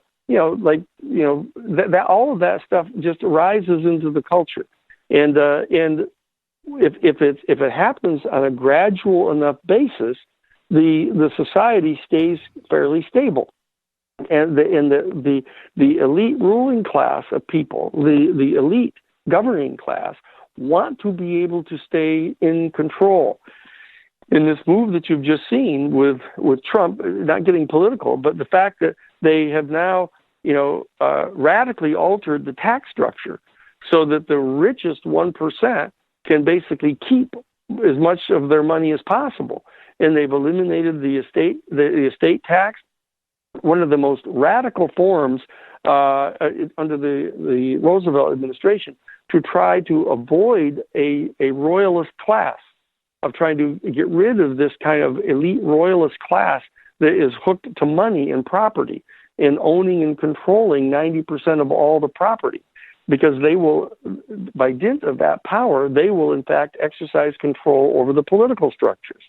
This elimination of the estate tax and the lowering of the income tax levels of the richest 2% of people in the country, and the reduction of the tax on corporations, those three things that have been accomplished in just the last year are radical efforts on the part of the elite governing class to stay in power and to stay in control. And so that what we're getting ready to see coming up here, and this isn't a matter of political bias, this is just a sociological phenomenon that we're seeing here, that we're going to see a major reaction to what's happened here with the Trump administration over this period of time. You see the entire ruling elite, the entire elite class mobilizing against him right now, even though he has, in a sense, tried to buy them off with this huge tax break in the relief of the estate tax and all of that he is so out of control that they're going to get rid of him. It's perfectly clear they're going to do that. They're going to get rid of him. And you saw Paul Ryan just retired today. Paul Ryan is getting out of town because he knows what's getting ready to happen. The real fundamental question, and this sounds a little strange, but I'll tell you, the fundamental question is whether or not there is going to be able to be moderately progressive change without violence. Because the hardcore reactionaries who have been taught to fear the intelligentsia, who've been taught to fear people that are different than them, people of a different race, people of a different gender preference, those kind of things. If they decide that they're going to fight and to fight change and to keep things the way that they were comfortable with, that can lead to a situation that is very similar to what happened in the late 1920s and mid-1930s in Germany. That's exactly what happened. The elite started, the progressives and elite started fighting in the streets with the hardcore reactionaries. Right. And that leads to the rise of a strongman. So I'm convinced what's going to happen is the regular Democratic Party is going to nominate Joe Biden. He is going to select Harris from California. She's going to be the first woman vice president. She's going to be the first Chicana, Latina vice president. And Joe Biden is going to agree to stay in for just one term because he's older, and she's going to become the first woman president. And the regular Democratic Party is going to try to hold that. They're going to spend one whole term, quote, just getting back to normal. That's going to be their whole song. Let's get back to normal after this strange interlude here with Trump. And what they're going to try to do is to roll back into place, into control, the same people that were supporting Hillary Clinton. That entire, Goldman Sachs, financial business industry, the insurance corporations, the pharmaceutical corporations, the petrochemical corporations, all of those that fund both political parties, they're going to try to stay in control. And the question is whether progressive elements, the Bernie Sanders elements, those folks, are they the progressive caucus inside the Congress, 75 people, whether they can come forward with a full, constructive, practical, progressive set of changes and put forth an entire platform. They offer it to the country. They offer it to the Republicans. They offer it to the Democrats. They offer it to the Green Party. They offer it to the Libertarian Party. They offer it to the Labor Party. They offer it to the Conservative Party, all the parties that are around.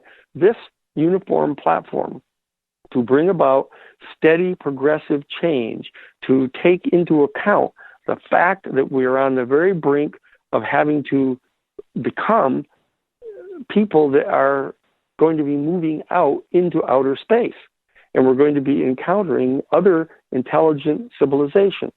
And we need to get our act together. We cannot be doing the kind of things that we're doing, of fighting each other and shooting each other and bombing each other and spending, 60% of all of our wealth, on building bigger and bigger weapons to fight our neighbors with and building walls around these artificial nation-state boundaries.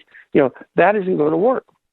No, what we have to do is think together how to solve this. You're absolutely right. It's interesting how you tied all of that together in the end, because we are Earthlings. That's it, Yes. and Yes. that we're Earthlings first. And it would be so funny to me if we had I've got to take a break right here, but if we actually had a conversation with ET, right? You and I sit down, a couple of friends, they would go, "What are you guys doing, killing each other? What's that all about?" What's going on here? I would be embarrassed for our Earthling brothers. You have to be embarrassed and get over it. Yep. Let's take a break right here. Our guest tonight, Daniel P. Sheehan. We're talking about disclosure.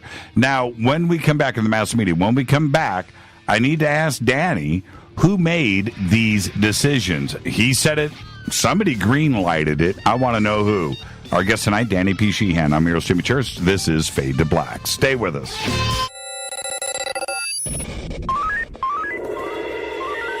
Way out here, we listen to Jimmy Church. You're listening to Fade to Black. Always on the edge of the hottest alternative talk. Jimmy Church with Fade to Black. KGRARadio.com. ¿Qué tal, mis amigos? Yo soy Mario Carson, el tiburón, y los invito para que escuchen a mi buen amigo Jimmy Church Radio. ¡Claro que sí!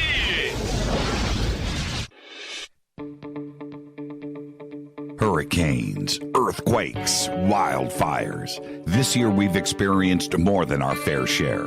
This is Jimmy Church of Fade to Black. And last month I decided to make sure my family does not have to worry about food should we get caught in a real emergency situation. Introducing Numana, a healthy, storable product that tastes so good that you'll want to eat it every day instead of just during those times of duress. All Numana products have a 25-year shelf life, are MSG and GMO-free, no preservatives, and are made in America. With the Numana pack in your home, you'll be able to sleep at night knowing that you've protected your family. Not only have I tasted and tested, I own it. Now you can too. Just click on the Numana banner on JimmyChurchRadio.com and use the promo code Jimmy when you order. In addition to a discount, we'll send you an autographed Fade to Black t-shirt.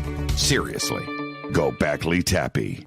Do you worry a lot? Whether you're a college student, busy professional, parent, or grandparent, ongoing stress and elevated levels of the stress hormone cortisol can rob your memory, your health, and your future. Now you can combat the effects of stress and anxiety while improving your memory and recall at the same time with the dietary supplement Calm and Clever. Studies show that the ingredients in Calm and Clever reduce cortisol by as much as 30% in 1 to 2 weeks. Call 1-800-758-8746 or calmandclever.com. You listen to us, and we listen to you. And so does the CIA. KGRARadio.com.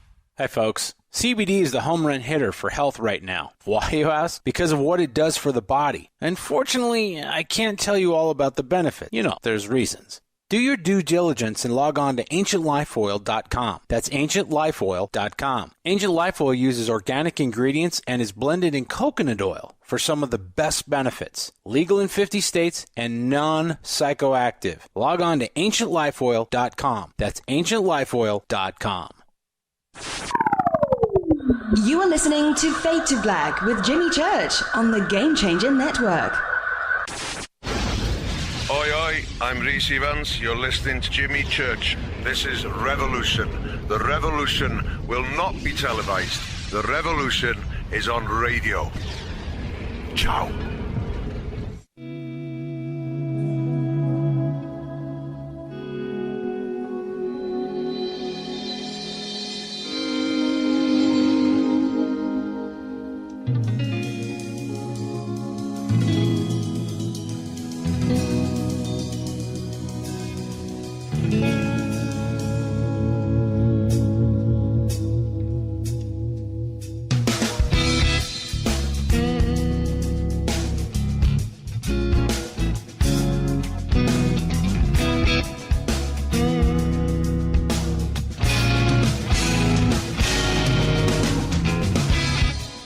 Welcome back, Fade to Black. I'm your host, Jimmy Church. Our guest tonight, Daniel P. Sheehan.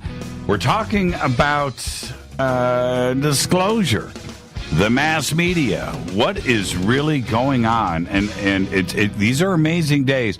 Danny, I fully am engaged and happy about what has gone on, but it's my job and yours to question everything and the motives behind this thing that is happening today. Who do you think green lighted this? It had to come from the very top for sure. Yeah, I believe that it may not make a lot of sense to you. I believe it's the trustees of the Anderson Trust out of Houston, Texas. Really? Okay. Yeah. Tell us about the Anderson Trust. The Anderson Trust is a financial group that was set up by Brown Brothers Harriman back in 1945 with $1.2 trillion in gold and diamonds and rubies that were extracted from the Philippines that had been buried there by the Japanese, by General Yakushima. And Edward Lansdale tortured the driver of General Yakushima to get to know where some of those troves were, and they uncovered 12 of them. There were actually 76 of them buried, but they found 12 of them, which added up to $1.2 trillion. That's with gold at $42 an ounce back in 1945. And so now it's up, I don't know, where it is, $1,200 an ounce or something like that. Right. But the gold and platinum and rubies and things that were there, they were extracted under the supervision of General MacArthur, Douglas MacArthur, and Edward Lansdale, and General MacArthur's G2 flew all the way to Washington, D.C., and met with Truman and his chief of staff, Clark Clifford, and had a meeting, and they decided that this amount of money, this $1.2 trillion, was not going to be turned over to the United States government, was not going to be given to the Treasury, was going to be put into a private trust. And those monies were going to be used to basically control the world. And that they put the money into the International Credit Bank in Geneva, Switzerland, under the supervision of a guy by the name of Gaillon. And they, in fact, issue gold certificates that are just like currency. And they pay for elections, they bribe people, they make decisions. And this is the elite of the elite. And it's not like the Illuminati, it's not like that. Those are all kind of semi-mythical operations that are put out to kick sand in people's eyes. This is a very concrete group. Robert Lovett was in charge of it. John McCone was in charge of it. They had people that were partners in Brown Brothers Harriman that actually supervised this trust. And they dole out the funds in a very focused way. And they are choreographing the preservation of transnational corporate capitalism. That's what they're into. They're trying to set up a thing called, which got nicknamed the New World Order of George Bush Sr., but it's actually called the Northern Industrial Alliance, and it was proposed by Paul Wolfowitz and Scooter Libby and David Addington. And in those, they were all working with Dick Cheney in the White House, and they tried to set up a thing called the Northern Industrial Alliance. It was the subject matter of a highly classified set of documents that were called the 1992 United States Defense Department Policy Planning Guidance Document. It was put out right at the end of the Cold War in the first week of January of 1992, and they were attempting to bring into their control the Anderson Trust. I don't believe they've succeeded in getting it. The trust is still privately administered, but those are the people that make the kind of extraordinarily high-level decisions. There's not any possible way that this decision could have been made without those people being involved. And so they pulled the trigger. they pushed it forward. Is it money driven? I mean, I always, and you do this too as well. We always, follow the money. There has to be a way, like you said, they're trying to preserve wealth and preserve control. Is that the tie-in? Is that the motivation? Well, it's really for control. It's you remember in Chinatown the famous confrontation between Giddies, Jack Nicholson's character, and John Houseman, and Giddies said to him, gee, he says, how much money do you have anyhow? He said, plenty. I've got lots of money. And he said, well, what in the world can, even having more money, what can it really buy for you? What do you want out of this? And he said, the future, my son, the future. And that's what they want to do. They want to control the future, and they preserve it. The Northern Industrial Alliance, the documents, the 1992 United States Defense Department Policy Planning Guidance document stated that the objective was to maintain the continued privileged access to the strategic raw materials needed by the members of the Northern Industrial Alliance. And the Northern Industrial Alliance, they specifically listed off the ones they wanted to be involved.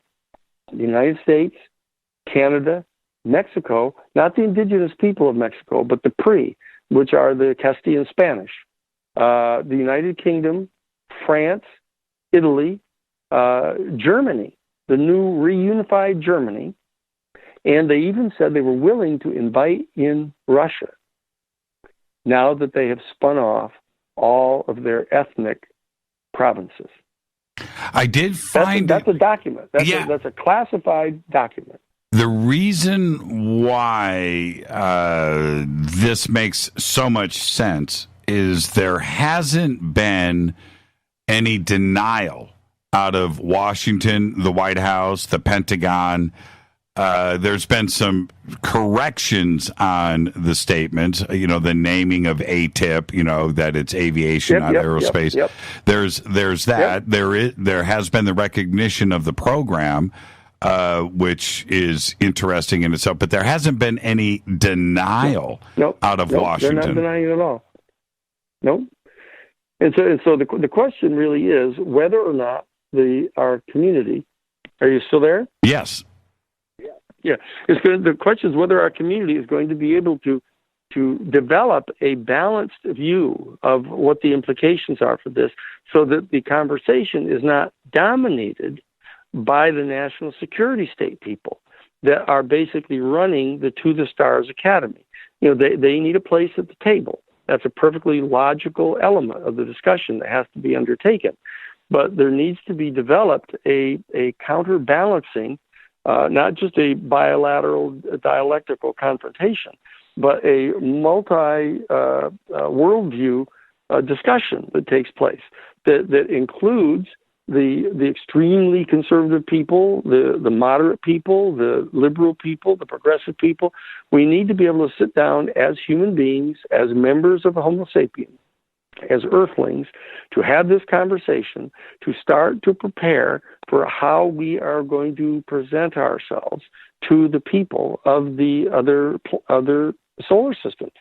That we have to. You can't just continue playing house, in fighting over a rubber duck in the tub.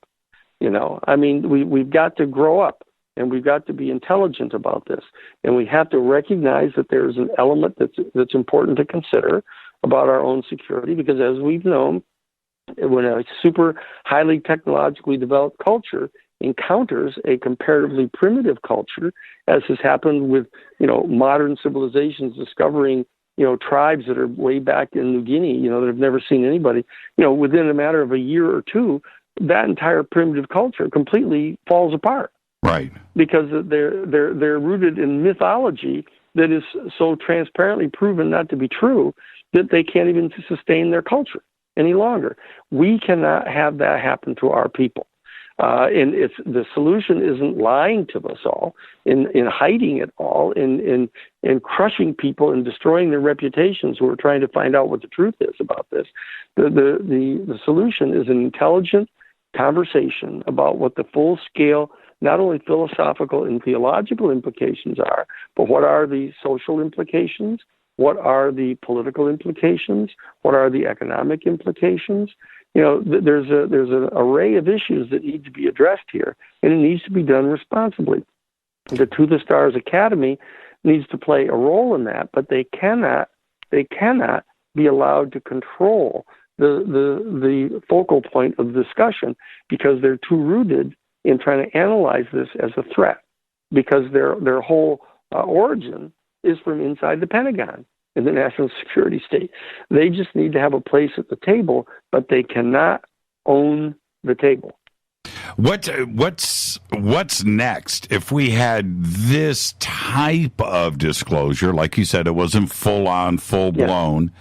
Yeah. It's certainly modified hangout. Right. It's modified hangout. Baby step. What would be next in the agenda? Well, I think what should be next in the agenda is that the new administration that comes in 2020 needs to have a specific department that is dedicated to attempting to address this issue, and make sure that adequate representation is brought from across the spectrum of worldviews. And there needs to be an intelligent conversation trying to understand, and there needs to be an institute established, an institute for the new paradigm that really tries to understand what the new paradigm thinking is all about. We need to integrate into our entire social system the insights that have been derived from quantum physics.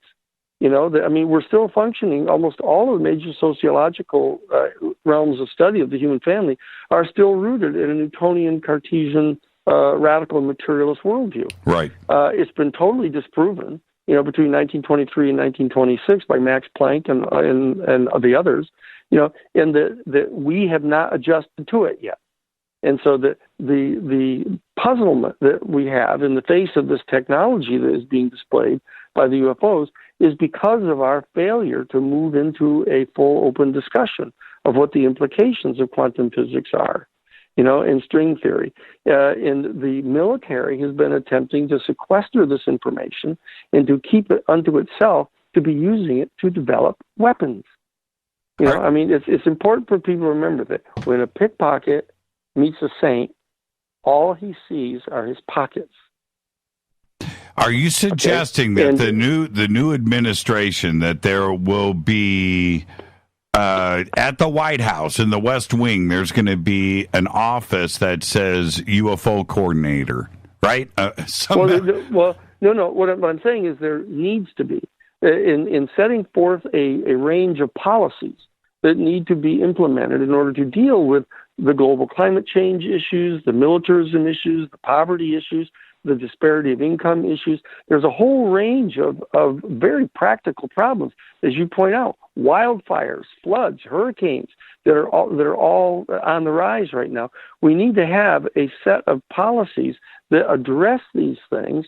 And one of the issues that needs to be addressed, like a Department of Housing and Urban Development, like a Environmental Protection Division, they need to have an entire department that is dedicated to trying to address the new paradigm, to try to understand how we integrate systematically the insights of quantum physics into all of our sciences, into all of our technologies, into all of our social fields of study. There needs to be a radical reformation of the educational systems in the country. It's just not working. People aren't learning how to think. They aren't learning how to read. They aren't learning how to devote themselves in a significant way to trying to help others. This is something that our human family has to come to grips with, and we have to do so fairly rapidly, because there's a process going on, exactly as Father Jose Funes said. There's a constantly increasing number of exoplanets being discovered. And they've discovered already that water exists on the other planets, that atmospheres exist. They're going to be putting up the Webb telescope here at the end of the year here.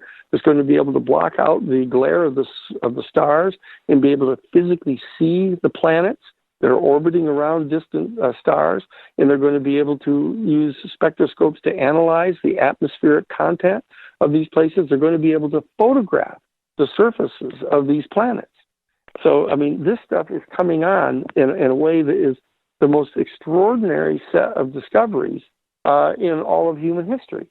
In this discovery, that we are, in fact, just one of many tens of thousands of highly intelligent, highly technologically developed civilizations in just our own galaxy, is such a transformation of our sense of ourselves that it's not something to be afraid of. It's not something to hide. It's not something to try to protect our people against, knowing, as the elite has done over the past 70 years. What we need to do is open up this discussion in an intelligent, meaningful way, and to begin to share in this. And there needs to be some kind of assistance in this on a national level and on a global level.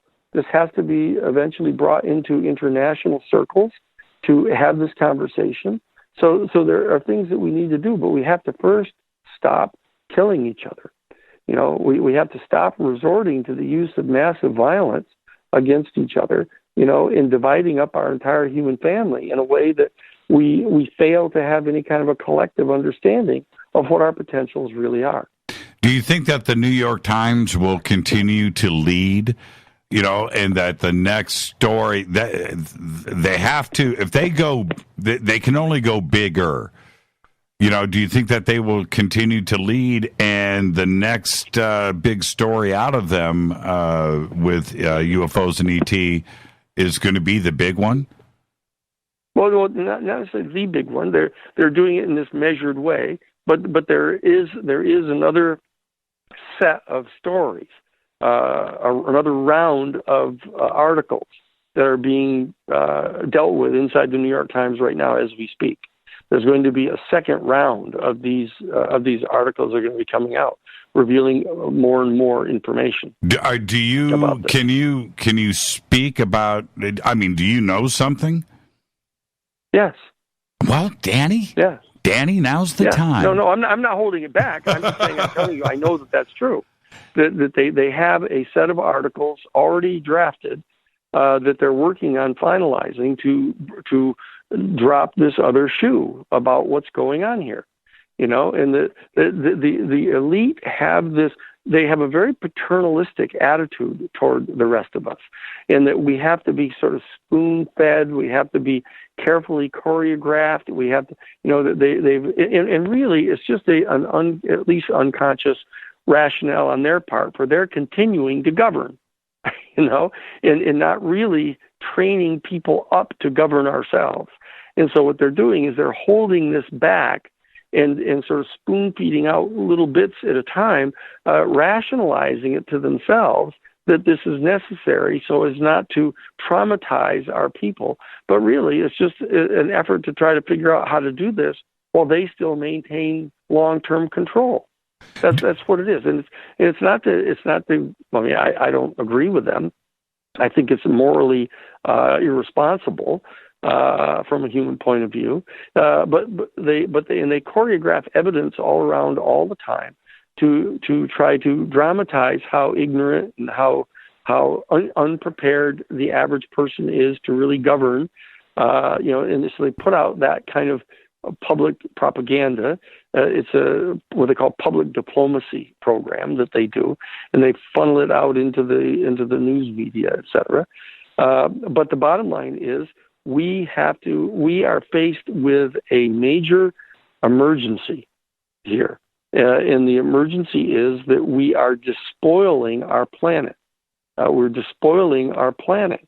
And the well over 50% of all of the information that is coming in from people who believe that they have had direct physical encounters with extraterrestrial beings is that they're trying to warn us that we have to take care of this planet. This planet gestates life. It generates life up out of our elements. And many of the planets in the galaxy don't do that. I don't think it's unique. It's not the only one in the galaxy, obviously, because life has been gestated elsewhere. But the planets that actually generate life up out of the elements of their planet are comparatively rare. And this is one of them. This is one of the planets in our galaxy that generates life. And so that we're not entitled to destroy this planet. We're not entitled to despoil it, by avarice and greed and the desire to have, electric toenail clippers and, electric toothbrushes, and how so we can sit across the living room and talk to some box sitting on there and turn our lights on and off and change the channels on the television. I mean, it's profligate. That's what this is. And while, tens of millions are starving to death on the planet, this is not a conscious control of our own conduct. And we need to begin to do that. And we need to take care of the planet, and we need to merit respect from these other civilizations. They've obviously made it through their cycle of potentially destroying themselves, and they've come out on the other end of it, and they've discovered superluminal travel, and that they can come and go. But we need to demonstrate a higher and higher level of responsibility in order to take our place at the table with these people to have discussions about what it is that needs to be done to preserve and protect this life-generating source we have on our planet. Yeah, this beautiful blue planet of ours. One of the things, I want to go back to this one point and get this out before the break, which is this. All of the media outlets around the world sourced back to and mentioned the New York Times. And the New York Times hasn't had that kind of spotlight in a while. And so they Since the Pentagon Papers. Probably. Dare I say it. So now they know that there is a huge interest in the subject. And now that they've got their toe in the water, you have to block for the blow. The blow didn't come. They survived it. So now they know that they've got those clicks. They've got they've got the recognition coming back to them. So moving forward, with your ties to the New York Times, I want you to disclose. I don't know if you represent them anymore. If you have any ties, I'm always very candid. I mean, really, the reason that I talk with my friends such as you, with tens of thousands of other people listening, is because I've always been totally open about it. When I teach courses at the University of California here in Santa Cruz, I put those courses up onto the internet for free. People can come to the RomeroInstitute.org and click on any one of these classes. That they're all there. And they talk about the Anderson Trust. They talk about the way in which the transnational corporate structure has been set up and how it needs to be reformed. That I don't hold back secrets. And that's probably why I'm not invited into some of these meetings. But I represent the New York Times. I did. And I've represented the NBC. And I've gotten to sit and, have my chief investigator talking with Santos Traficante, who's the head of the mafia. I've gotten into those places to be able to talk to them. And so what I'm trying to do is to share this information with all of us regular people, because I think that we are not only entitled to know this information, we have to know this information in order to exercise the kind of responsibility that we need to. We can't just, go working for somebody else for 8 hours a day and come home and throw ourselves down on the couch and turn on the television and watch Roseanne. We've got to do some more work. We've got to become more and more responsible. And we can't just spend all of our time, watching bread and circuses. I mean, it's the art that has been developed now of professional football, professional baseball, professional basketball, college football. It's a total intentional distraction. You divide up two teams, a red team and a blue team, and you put a ball in the middle of the field and have them fight over it, and have everybody sit around watching. And people are getting trained into thinking that life is a spectator sport, and so we've got to become more conscious about this. There are people that have approached us to establish a new paradigm institute. They're offering us this 80,000 square foot castle that's up on Clear Lake, up in Lake County, to establish a new paradigm institute. There are all kinds of professors from around the world approaching us, wanting to teach classical courses from a new paradigm perspective. That our institute, the Romero Institute, is sponsoring that, trying to put that thing together. We're not out hawking this right now, but it's that we know that it's necessary. We know that people want to have it. And so we're looking toward trying to establish this new paradigm institute to begin this process. And we have to hook it up to all kinds of major media so that we can broadcast all the classes and the lectures and stuff out to people in the world on a completely free basis. That's what we need to do. We need to have these discussions. Let's take our break right here. Our guest tonight, Daniel P. Sheehan. We're talking about these days of disclosure. The mass media, what is really going on, who's making those decisions. We'll continue this conversation with Danny right after this short break. Stay with us.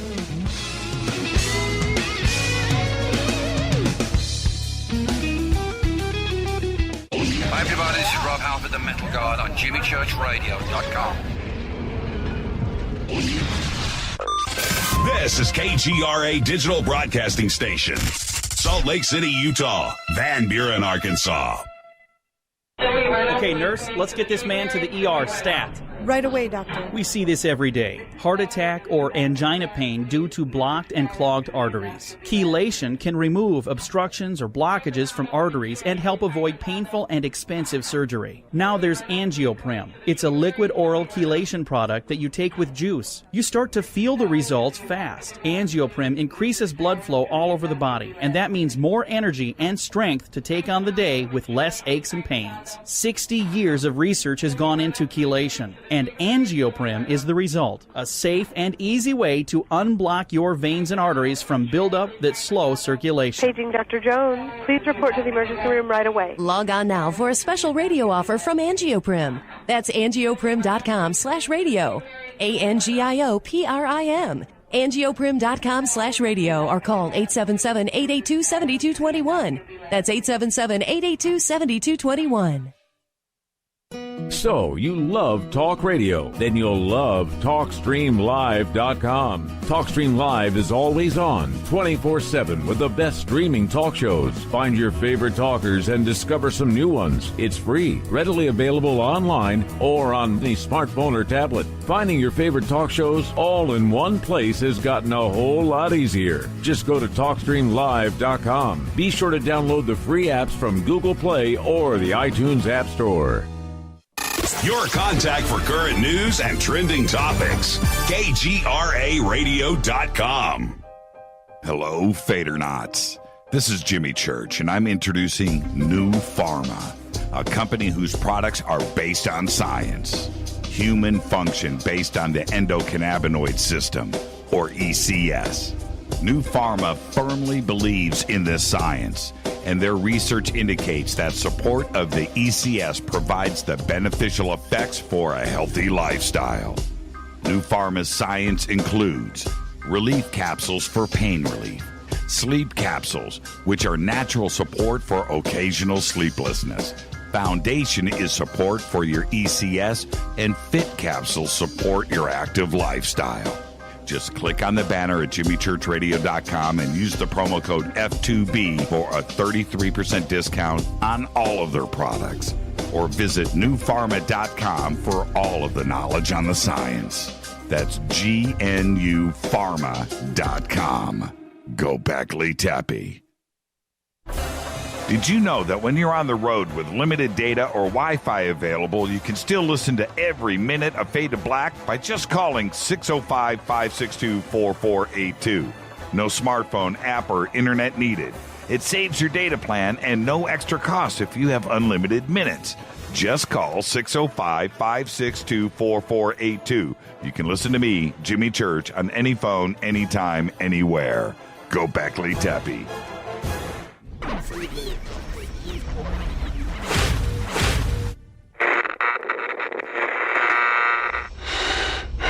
You want to know a secret? I love ponies. I really love ponies. I'm serious. I couldn't stay sane without ponies to brush. Why Fade to Black? Because you never got that pony, damn it. This is Fade to Black with Jimmy Church on the Game Changer Radio Network and KGRA, the Global Radio Alliance.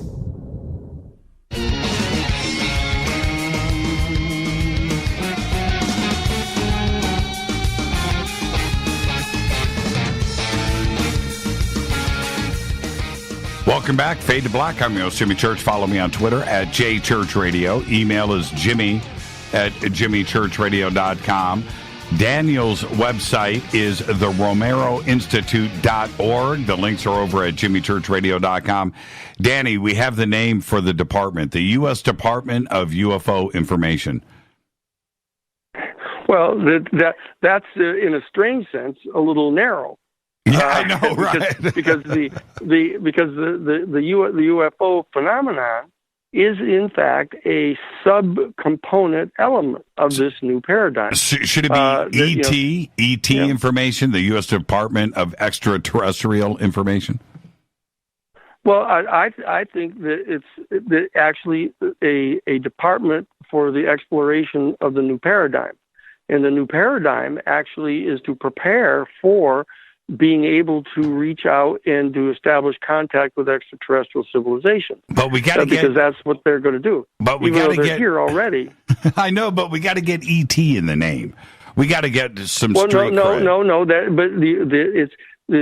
Part of the problem with this is that in the same way that marketers and radio hosts, etc., need to kind of get everything onto a bumper sticker because it's trying to not only take advantage of, but reinforce the kind of catchy, short attention span that people are being trained to have. Right. But the reality is that this new paradigm is much more expansive than just the ET thing. Now, obviously, the reason that I've paid as much attention as I have over now 40 years on the extraterrestrial intelligence thing and the UFO thing is because it's a gateway.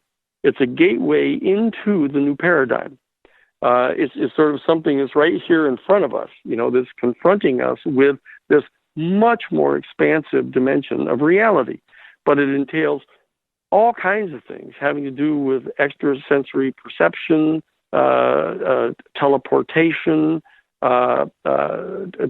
telepathy, all of these other areas that are the extraordinary capacities that our human family has are all related to this, and that the UFO phenomenon just happens to be sort of the camel with its nose under the tent right now to let you know that there's something going on outside the tent. But there's a big world outside the tent, so you don't want to have to say, okay, let's have a main course on camel noses. Just because there's a camel's nose under the tent, you really want to have a more expansive vision of what this is really all about. And so it doesn't carry all the baggage of the threat and the kind of ominous overtones. Like 75%, as you know, of all of the movies about the existence of extraterrestrial intelligence is fear-based. It's their bad guys. They're coming here to eat us. They're threatening us, from the War of the Worlds to, dark skies to every single one of these things, invasion from outer space, that we, from a marketing point of view, the people who make the movies go in that direction because it's so easy to stimulate people's lower energy systems, fear and dialectical confrontation and those things.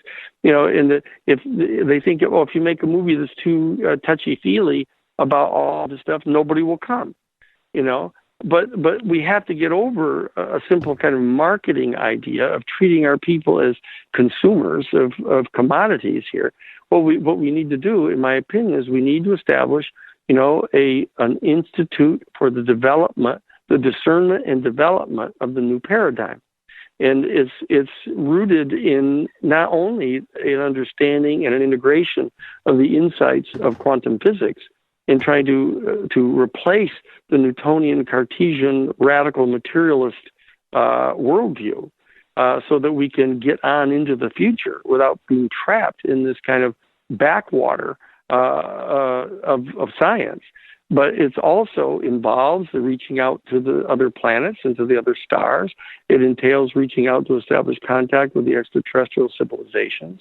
It entails all of these things, but it's the future. It's the future. And the people who've been trying to possess the future, contain the future, control the future for their own personal benefit are the ones that are pushing back here. But as I said, is the whole conversation we've had here this evening is that there has been a decision made at the highest levels that there needs to be a change in policy here. That they've held on too long, and they've overstayed their stay here, and that they've gotten into a point where they've lost control of the environment, of the planet, of the resources, and so they realize that some radical change has to take place, and so they've opened up the nose under the tent, this issue of the UFO phenomenon. But as you can see, even with the To the Stars Academy, they're radically committed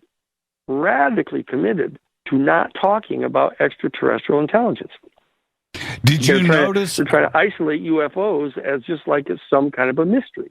Did you notice, I need your opinion on this before we run out of time, that the talking heads in the mass media, for the first time, all of them weren't cracking jokes and cueing the X-Files music. Right. And no, that's right. Was it because they always believed in the phenomenon? You know, why the lack of jokes and the seriousness of the tone that was worldwide? Yes, because they've been told by the people that are behind the New York Times that it's okay now. And they were being told before that it ain't okay. You can't do that. But you have to ridicule it. But it went all the way to the BBC and RT and different media outlets around the world. But people still know. People know that the people that are behind the New York Times are the people who are making decisions about what it is that's fit to print, what it's fit to do, because they represent the elite governing class. They represent the Council on Foreign Relations. They represent the Trilateral Commission. They represent, David Rockefeller and the whole Rockefeller family, the Harriman family, Brown Brothers Harriman. That all of them, the New York Times is the mouthpiece. And just like when they decided that they were going to publish the New York Times, the Pentagon Papers, and I was there in all of those major decisions on the part of the Cahill firm to represent them on that. I was the very first person in the world that said, print these papers.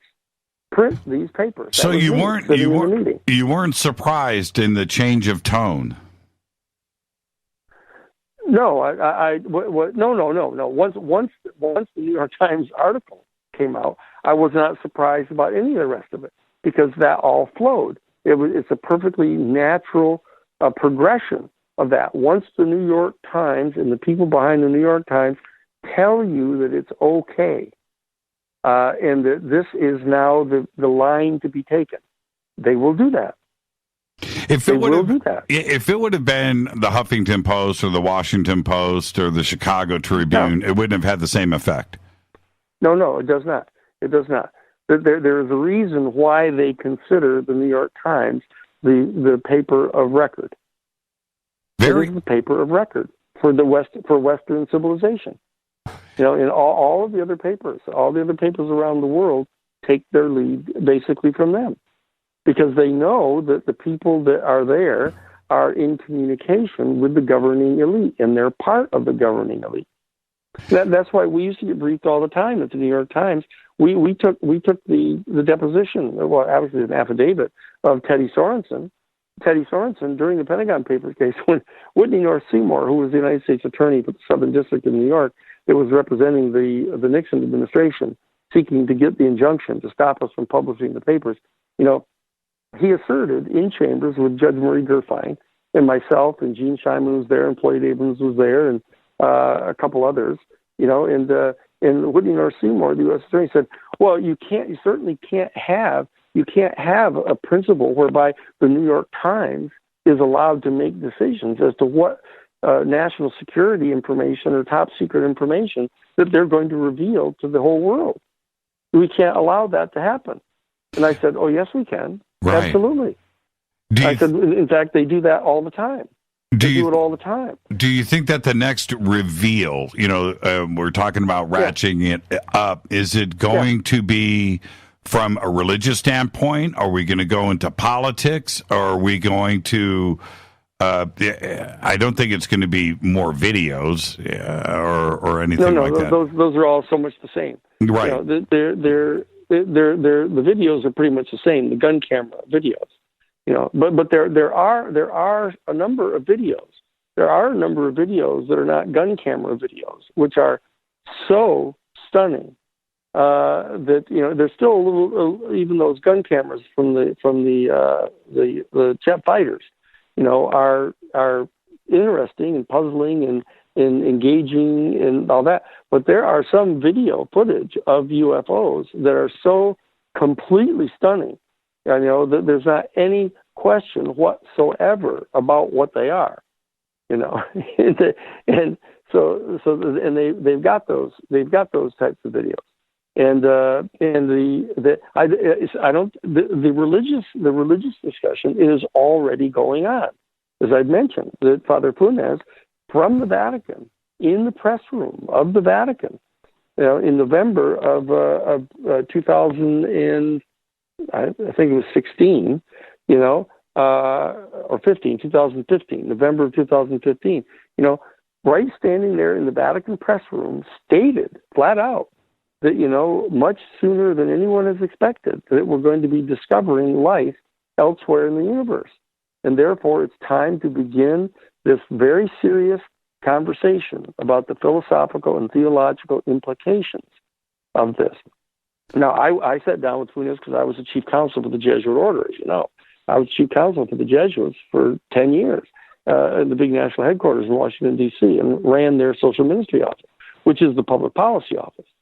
And so I just called up and went and met with Father Funes, and within 2 minutes, he and I were both totally acknowledging that we were talking not about, amoebas, in microscopic life. We're talking about highly intelligent, highly technologically developed a species, distinctly non-human, but that is highly sophisticated. And that's what we're talking about. And that's what the discussion has to be about. And it is a focal point that the question is how long it's going to take the New York Times to start moving from just the mystery of the reality of UFOs into the connection with extraterrestrial life. That's the big coming question. And if that were going to be the story that they've got in draft already, I think I would know. And I don't think they're going that fast. I don't think they're taking that leap already. Do they? But I do know that Father Funes.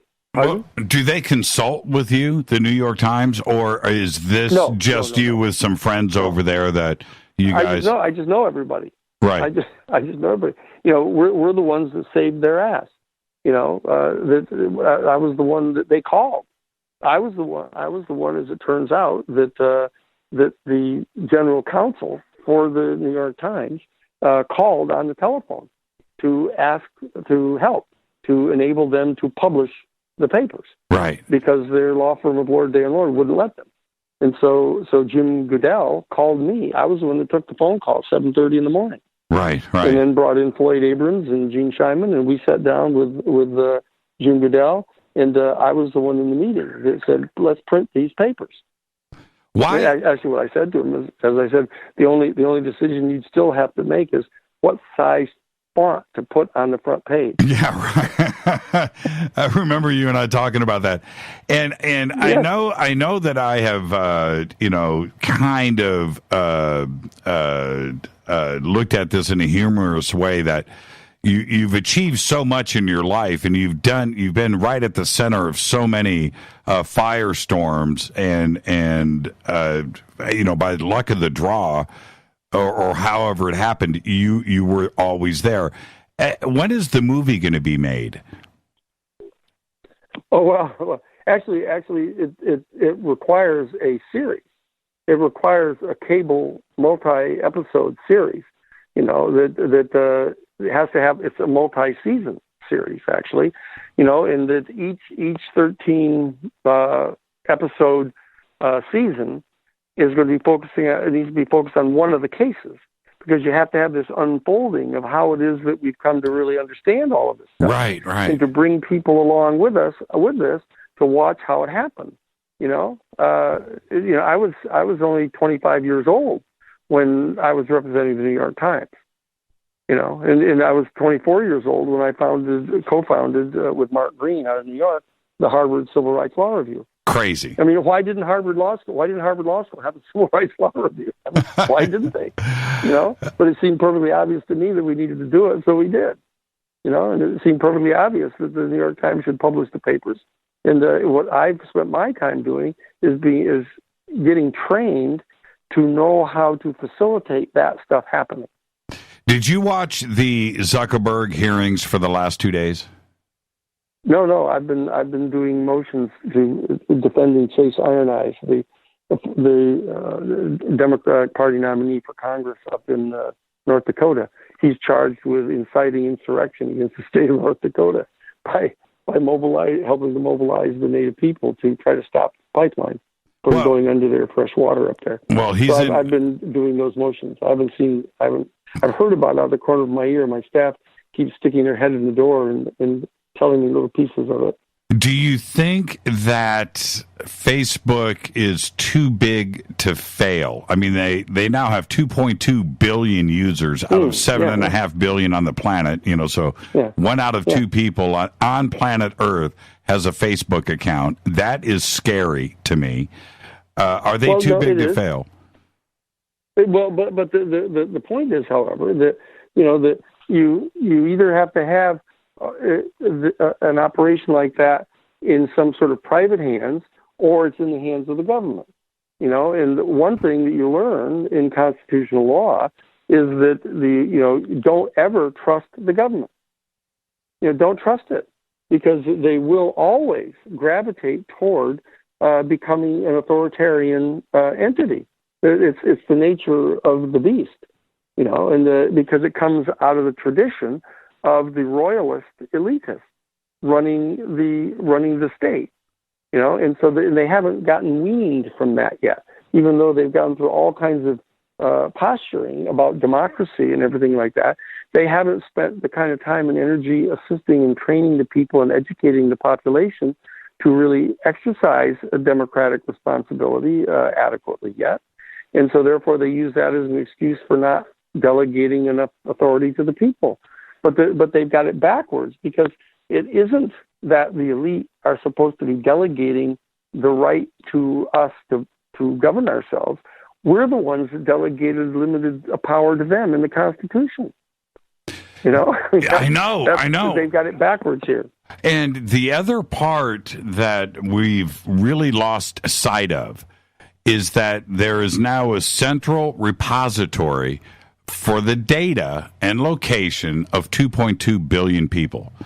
That's a lot of control, private or otherwise. No, that's right. And the reality of it is that the power of the state has always assumed that they have the right to have access to it. That's what they do. They always said they went to IBM right at the very beginning and insisted that every single laptop computer and every other computer had to have a back door built into it, so that the state could get into people's computers and monitor what they were saying and doing. And and there was a big fight about that when the laptops started getting built, and we got the people to push back against that. But it's not at all clear that they haven't covertly gotten into this. Because once you have the National Security Act of 1947, that was passed in 1947, that was predicated upon the assumption that our nation state was at war with socialism and communism in the world. Not against authoritarianism. That was perfectly evident, because we supported virtually all the authoritarian governments all through South America. It was opposing socialism and the socialization of the use of the resources on the planet, a distribution of resources that would keep 10 million people a year from starving to death, while other people were basically living in the lap of luxury and trying to figure out how to develop a car that could go from 0 to 60 miles an hour in 1.8 seconds. So they can all brag about that. That is what is referred to as sinful structures. And sinful not in the traditional fundamentalist sense. It's just that it's so completely out of tune with all of the natural laws of our human family that foster and promote survival of our species. That ought to be a standard that is the referent that by means of which we make judgments about things. And so that what we have to do in the private sector, collectively, among our people, we have to be able to raise up these questions. We need to be able to maintain an adequately independent educational system from the state so that it can help train people. But there is some assistance that needs to be provided to this whole process by a government agency that is going to be assisting, not exercising power to constrain it and manipulate it and use it as a weapon, but to facilitate the distribution of information to people. And that's why this whole thing with the internet is so extraordinarily interesting, because the ability to get access to information and still be able to check it out to confirm for other sources that it's true. Right. But to be able to sit here and you and I to be able to say, what were the names of the people that were on the Nina, the Pinta, and the Santa Maria? Right. When Columbus came across it, who were the crew members? And you go to a machine and you pump it in there, and there it is. Right. And you say, holy mackerel, who sat around putting that information into those machines? So it's at one and the same time, it's dangerous because people then stop learning how to do genuine research because they just rely upon Wikipedia. And if the government or nefarious forces get control over Wikipedia, they end up manipulating the truth. So you've got yourself a 1984 on your hands, with George Orwell. So that we have to be circumspect about these kind of inventions. And as a completely different subject, but, this whole thing of artificial intelligence and the designing, they are now putting stem cells into computers to generate human brain neurons, biological human brain neurons to connect the electrical systems inside computers. That is crazy. And they're doing it because they can. Right. And they don't have any kind of proper constraints on this type of technology. And so the issues that need to be addressed here, and they need to be addressed collectively, and they don't necessarily have to all be addressed just through the state and through government institutions, but we need to develop, civilian institutions who can talk about these things. That's why I say an institute for the new paradigm. It needs to be a private institution. It needs to be open, a completely open source. It has to be transparent so everybody knows what's going on in there. They need to get input from various people about what ought to be done at a place like this. But that's what has to really be done here. So this discussion we're having about disclosure is it's about disclosure of much more than just what UFOs are. And it's much more than just the fact that there's extraterrestrial intelligence, though those are extraordinarily mesmerizing subjects. But the disclosure that we have to be getting about doing is disclosing the truth to the people.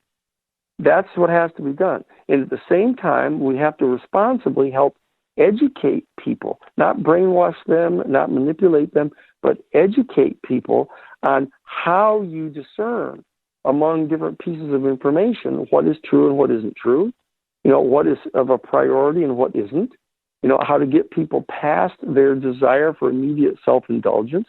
The fact that, I don't know what the percentage is, something like 70% of every single person hour put into the internet is on pornography. What are we talking about? I know. It's so bizarre. I know. But that's a failing on our part to try to assist in elevating people's consciousness so that they can get up out of their two lower chakras, and elevate people up into their heart chakra, elevate people up into their crown chakra. It's a fully developed human organism, has all 8 indeed of the energy centers, the chakra centers, including that elusive one that's up above our head. If you reach your hand up and close your fist above your head, that's where your 8th chakra is, and it resides at the top of the envelope of energy fields, each one of which is generated by each one of your other 7 chakras. It has a very specific vibrational frequency, has a certain kind of tip and tilt to it. This is all scientific facts that we're trying to deal with here, and that we are organisms that have the capacity to explore this intellectually and rationally and scientifically and put it to effective use, not only on behalf of ourselves, but on behalf of our whole human family, and very importantly, on behalf of all sentient life.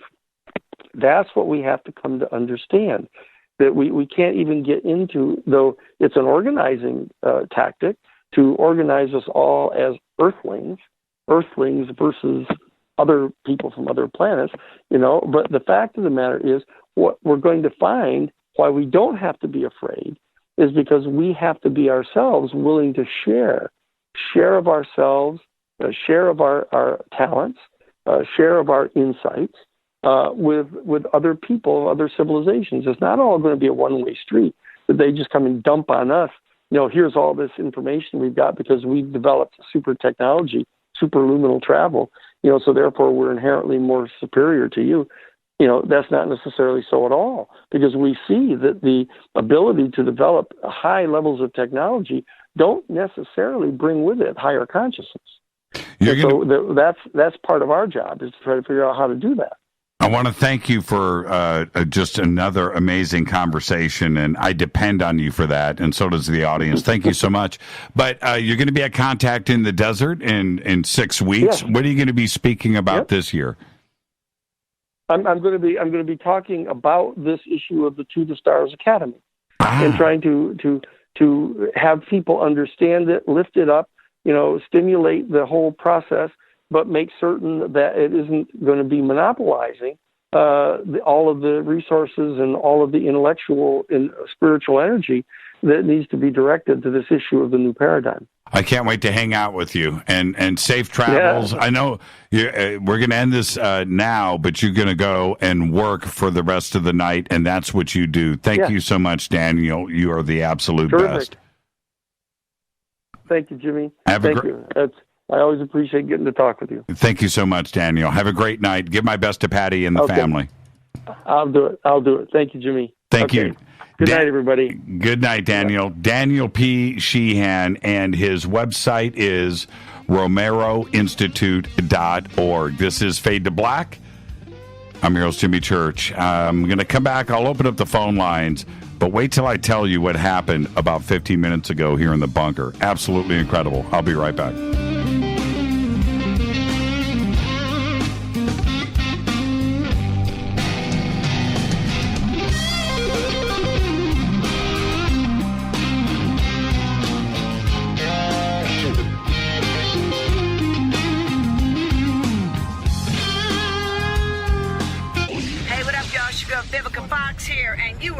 To my boy, Jimmy Church, on JimmyChurchRadio.com. Despite popular opinion, reading a book will not make you smarter. But listening to Jimmy Church will.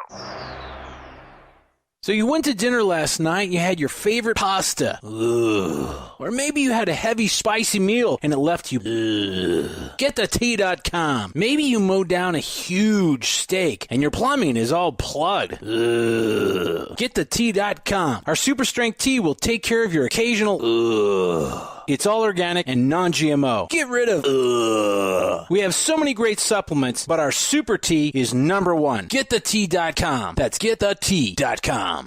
So, you love talk radio? Then you'll love TalkStreamLive.com. TalkStream Live is always on, 24/7 with the best streaming talk shows. Find your favorite talkers and discover some new ones. It's free, readily available online or on mobile with any smartphone or tablet. Finding your favorite talk shows all in one place has gotten a whole lot easier. Just go to TalkStreamLive.com. Be sure to download the free apps from Google Play or the iTunes App Store. When you take the beans from Central America with dashes of Indonesian and African mixed in and then roast it to the dark side of fade to black, you create the ultimate brew of fringe. Introducing the Fade to Black blend from River Moon Coffee. Yes, River Moon's darkest customized roast was created for the love of Fade to Black. The alchemy of masterful roasting and smoking the beans is in every sip of this full-bodied, dark Java. I need my coffee dark, deep, with distinct bittersweet chocolate highlights, just like the bunker. Leaning further into the darkness of the roast is Fade to Black blend from River Moon Coffee. Just click on the banner at jimmychurchradio.com and use the promo code F2BBLEND for 15% off of your order today. Go Beckley Teppy. Hey, can we talk about something serious for a minute? Your age. Getting old has its perks. But remember, being a few years younger, you know, your hair was thicker, you didn't have so many wrinkles, that extra weight wasn't haunting you, and you just felt better. Well, we can't turn back the clocks and go back 10 or 15 years, but you can start feeling and looking 10 or 15 years younger with Nature's Youth RSF. It's a doctor-formulated daily supplement that helps your body maintain its peak performance and fight the aging process. Imagine sleeping better, looking better, and feeling better. See how Nature's Youth RSF has helped thousands of people just like you at nature'syouth.com. nature'syouth.com. The holidays are coming. Imagine how it will feel when your family and friends are asking you what you did to look so good. Your secret will be Nature's Youth RSF. It's time to start looking better and feeling better. Learn more and order your Nature's Youth RSF at nature'syouth.com. That's nature'syouth.com. Erica, Brittany, Gabby, and you're listening to JChurchRadio.com. It's not a lifestyle we chose. We were born this way. KGRARadio.com.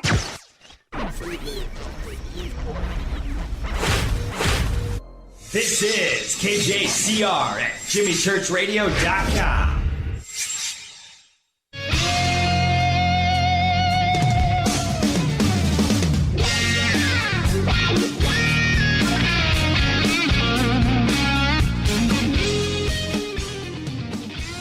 Welcome back.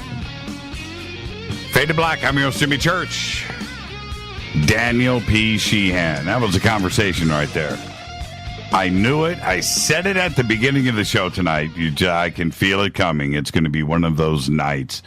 And what a great conversation. Thank you so much. And his website is theromeroinstitute.org. The links are over at jimmychurchradio.com. All right. I've opened up the phone lines, but only one. 323-825-5045. Why? I said before the break, you won't believe what just happened here in the bunker.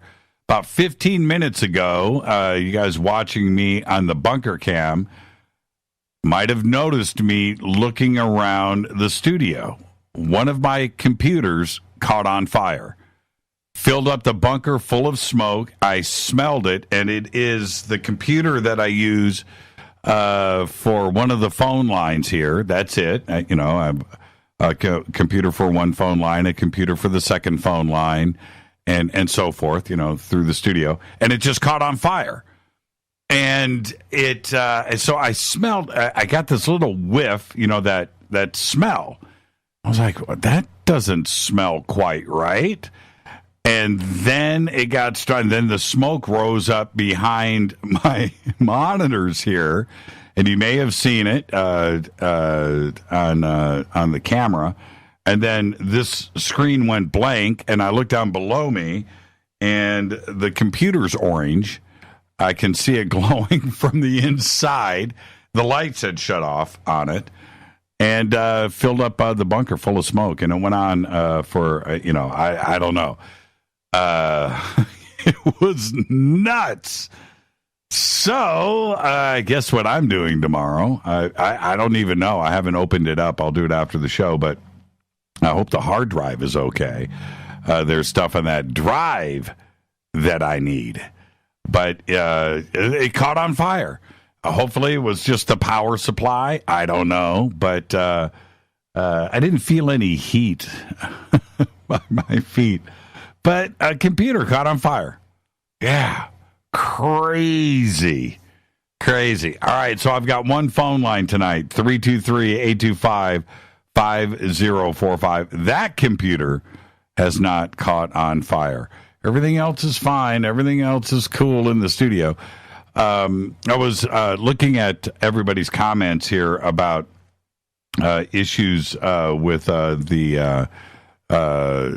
the bunker cam, but everything is running at full speed. Everything is fine here. So I don't know what those are. I was watching you guys talking about refreshing and things. Nothing to do with me. That is purely a YouTube issue. But you have to remember, I do see comments, that come in from around the country, and solar flares and that kind of thing, which happens up, with satellites. That occurs from time to time, and then there are spots and hubs around the country where they could be at different data centers and stuff, where they could be having issues with the internet that has nothing, and it's the same thing with cell phones, but it has nothing to do with us. And that computer that caught on fire, which I used all day today, I have no idea. I can't explain that, but that has nothing to do with the feed. That only deals with phone calls, and it just sits over here. Also, Rita's and our texting goes down over there on that computer. So that's it. That's all that is there for us for phone calls. But it caught on fire. That was bizarre. Invest in a liquid cooling system and stop ticking off the NSA. Yeah, I know. Man, the amount of work I have to do tomorrow. Hopefully the drive is okay. It was just the power supply. But that was interesting. That was cool. That was pretty cool. All right, 323-825-5045. What do you think about that conversation tonight with Daniel and talking about the Anderson Trust? I hope the Anderson Trust isn't pissed off. But and their influence into Washington, D.C. I watched your comments about that, and I had never heard about a connection like that, certainly with ufology. Very, very interesting. And I keep smelling. See, now I'm tripping. It's It was strong. It was white smoke, too. It stayed behind because I have, the audio or the AV set up in here, which goes back, right? So, and the computers and all of those and the APS and stuff, APCs, they sit underneath over here, but the exhaust fans and everything are going in the other direction. And I watched it rise up in the back of me, in front of me. I have the studio clock, right? That runs up there, and it's lit up. And I was watching the smoke rise up and cloud. And I was like, oh, my goodness, we've got an electrical fire. But I said nothing during the show. I didn't want to interrupt the flow of what is going on. Let's go to the phones. Hi, you're live on Faded Black. Who's calling? Hi, my name is Rose. Hi, Rose. How are you? I'm great. I just finished listening to the interview with Daniel Sheehan, and I'm a big fan of his. I first heard about him on the Gary Knowles radio show, and I'd encourage everyone to go listen to him on that, too. Dated June 10th, 2016, where he talks about all his investigations that he's done. And what I don't get is how come this information has not gone viral. That's what I don't understand. How can we help to spread the word about the truth? Yeah, you're right about that, Rose. And I remember... Oh, I've got to go back. He's been on this show so many times. He's on at least a few times a year, and we've done that for a long time. But I remember probably 4 years ago, one night he laid down in chronological order, going back to 1990 and how the original Gulf War kicked off and what the decisions were made behind that. And all the way through to today. I immediately after that, I had him on Coast to Coast to go over the same scenario. And it was, to me, it was so revolutionary. The information was so huge and so big that I just felt that the world needed to know what is really going on. And those were two great shows, amazing broadcast. But it's not like I got contacted by Fox or CNN or people wanting to reach out to Danny, or going on the talk show circuit. It didn't happen. And right. I thought there was going to be a tremendous amount of blowback there. So to answer your question, I don't know why.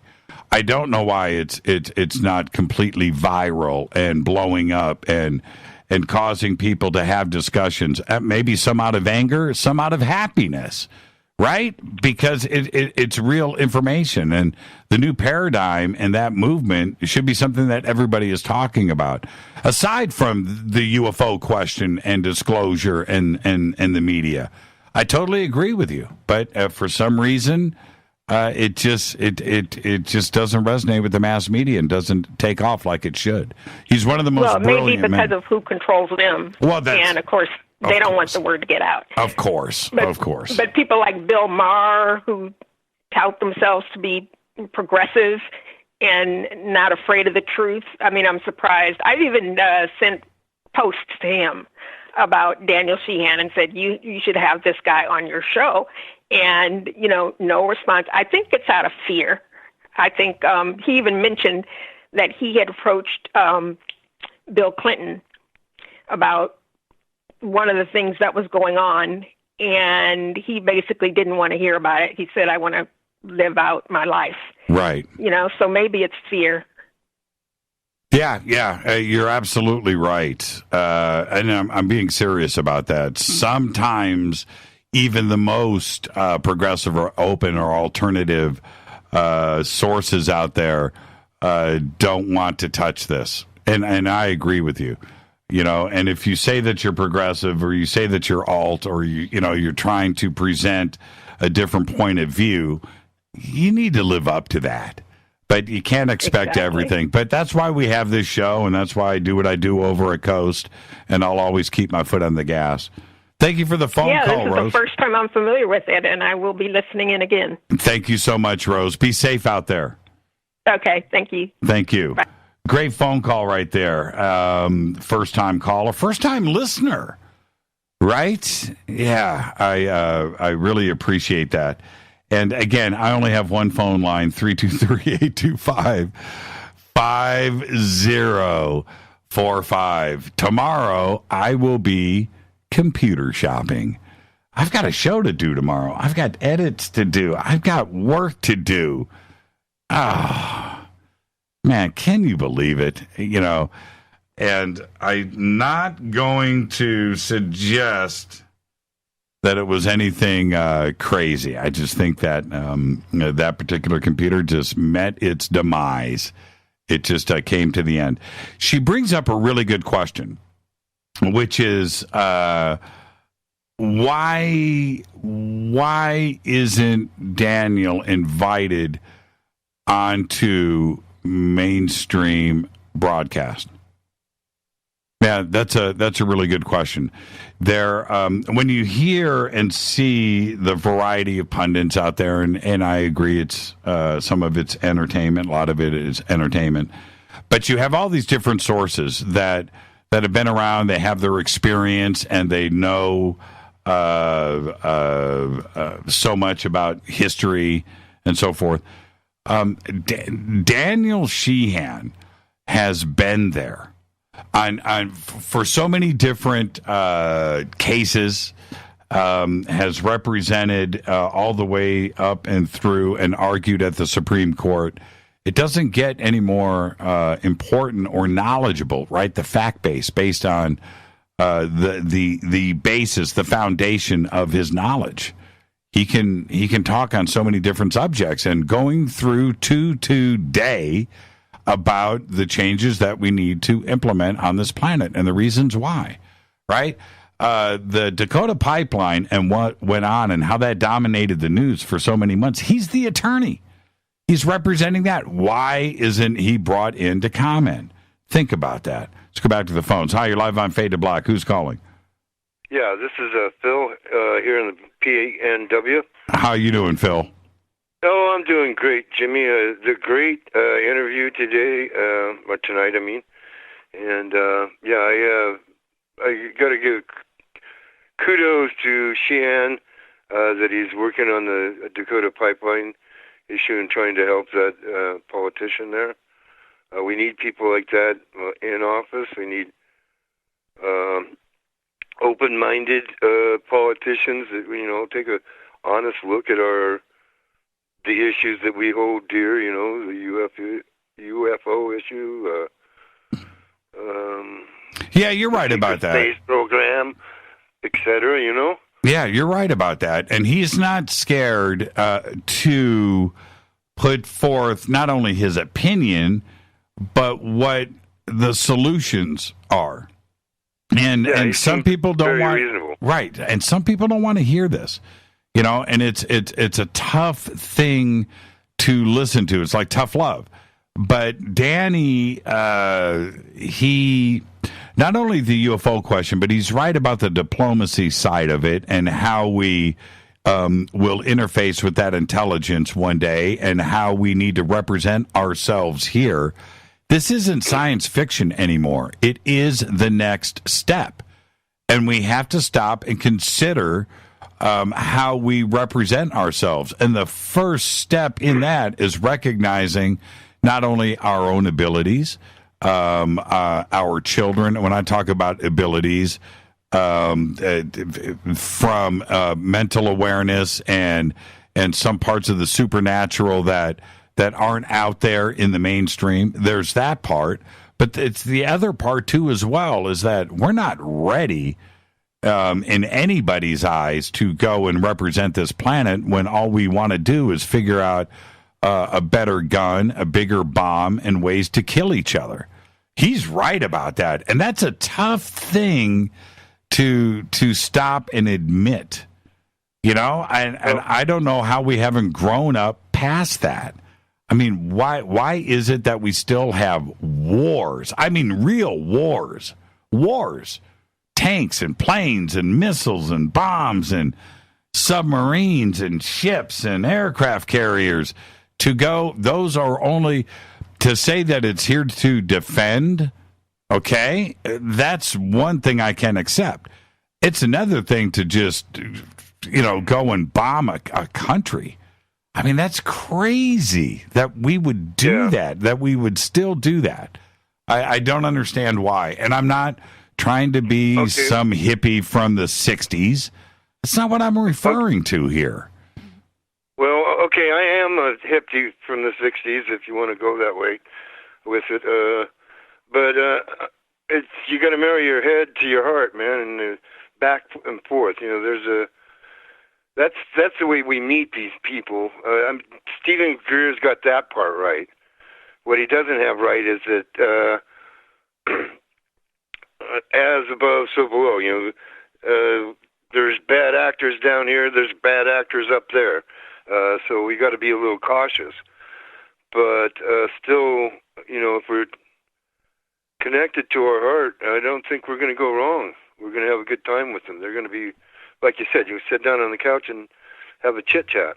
Yeah, you're right about that. And as for the shooting and killing, I lost my eyes, so I can't drive, I can't hunt, I don't do any of that stuff. So I'm more of the mind that, you know, that everybody just put down the guns, and we don't need guns, you know. I know. You know. When we get to that point, I don't know. Yeah, and it goes beyond that too, Phil. Thank you for the phone call, and we'll see you tomorrow night for Fader Night. Thank you so much. Okay, take care, man. You too. One of the things. Look, when we are talking about and look what just went down, you know, with ISIS in Syria and Iraq, and the bombing that we did in Iraq before that. And we can go back and pick countries, Libya. We can back up and go all the way through to Vietnam and Korea and World War II and World War I. I need you to stop and think. We leveled cities. Now, let's go to 2018. I live in Burbank, California, and I cannot imagine the fear, the twist in your stomach that would happen when planes are roaring overhead and bombs are dropping on your city. I can't, I don't even, and people go through that. I can't wrap my head around it.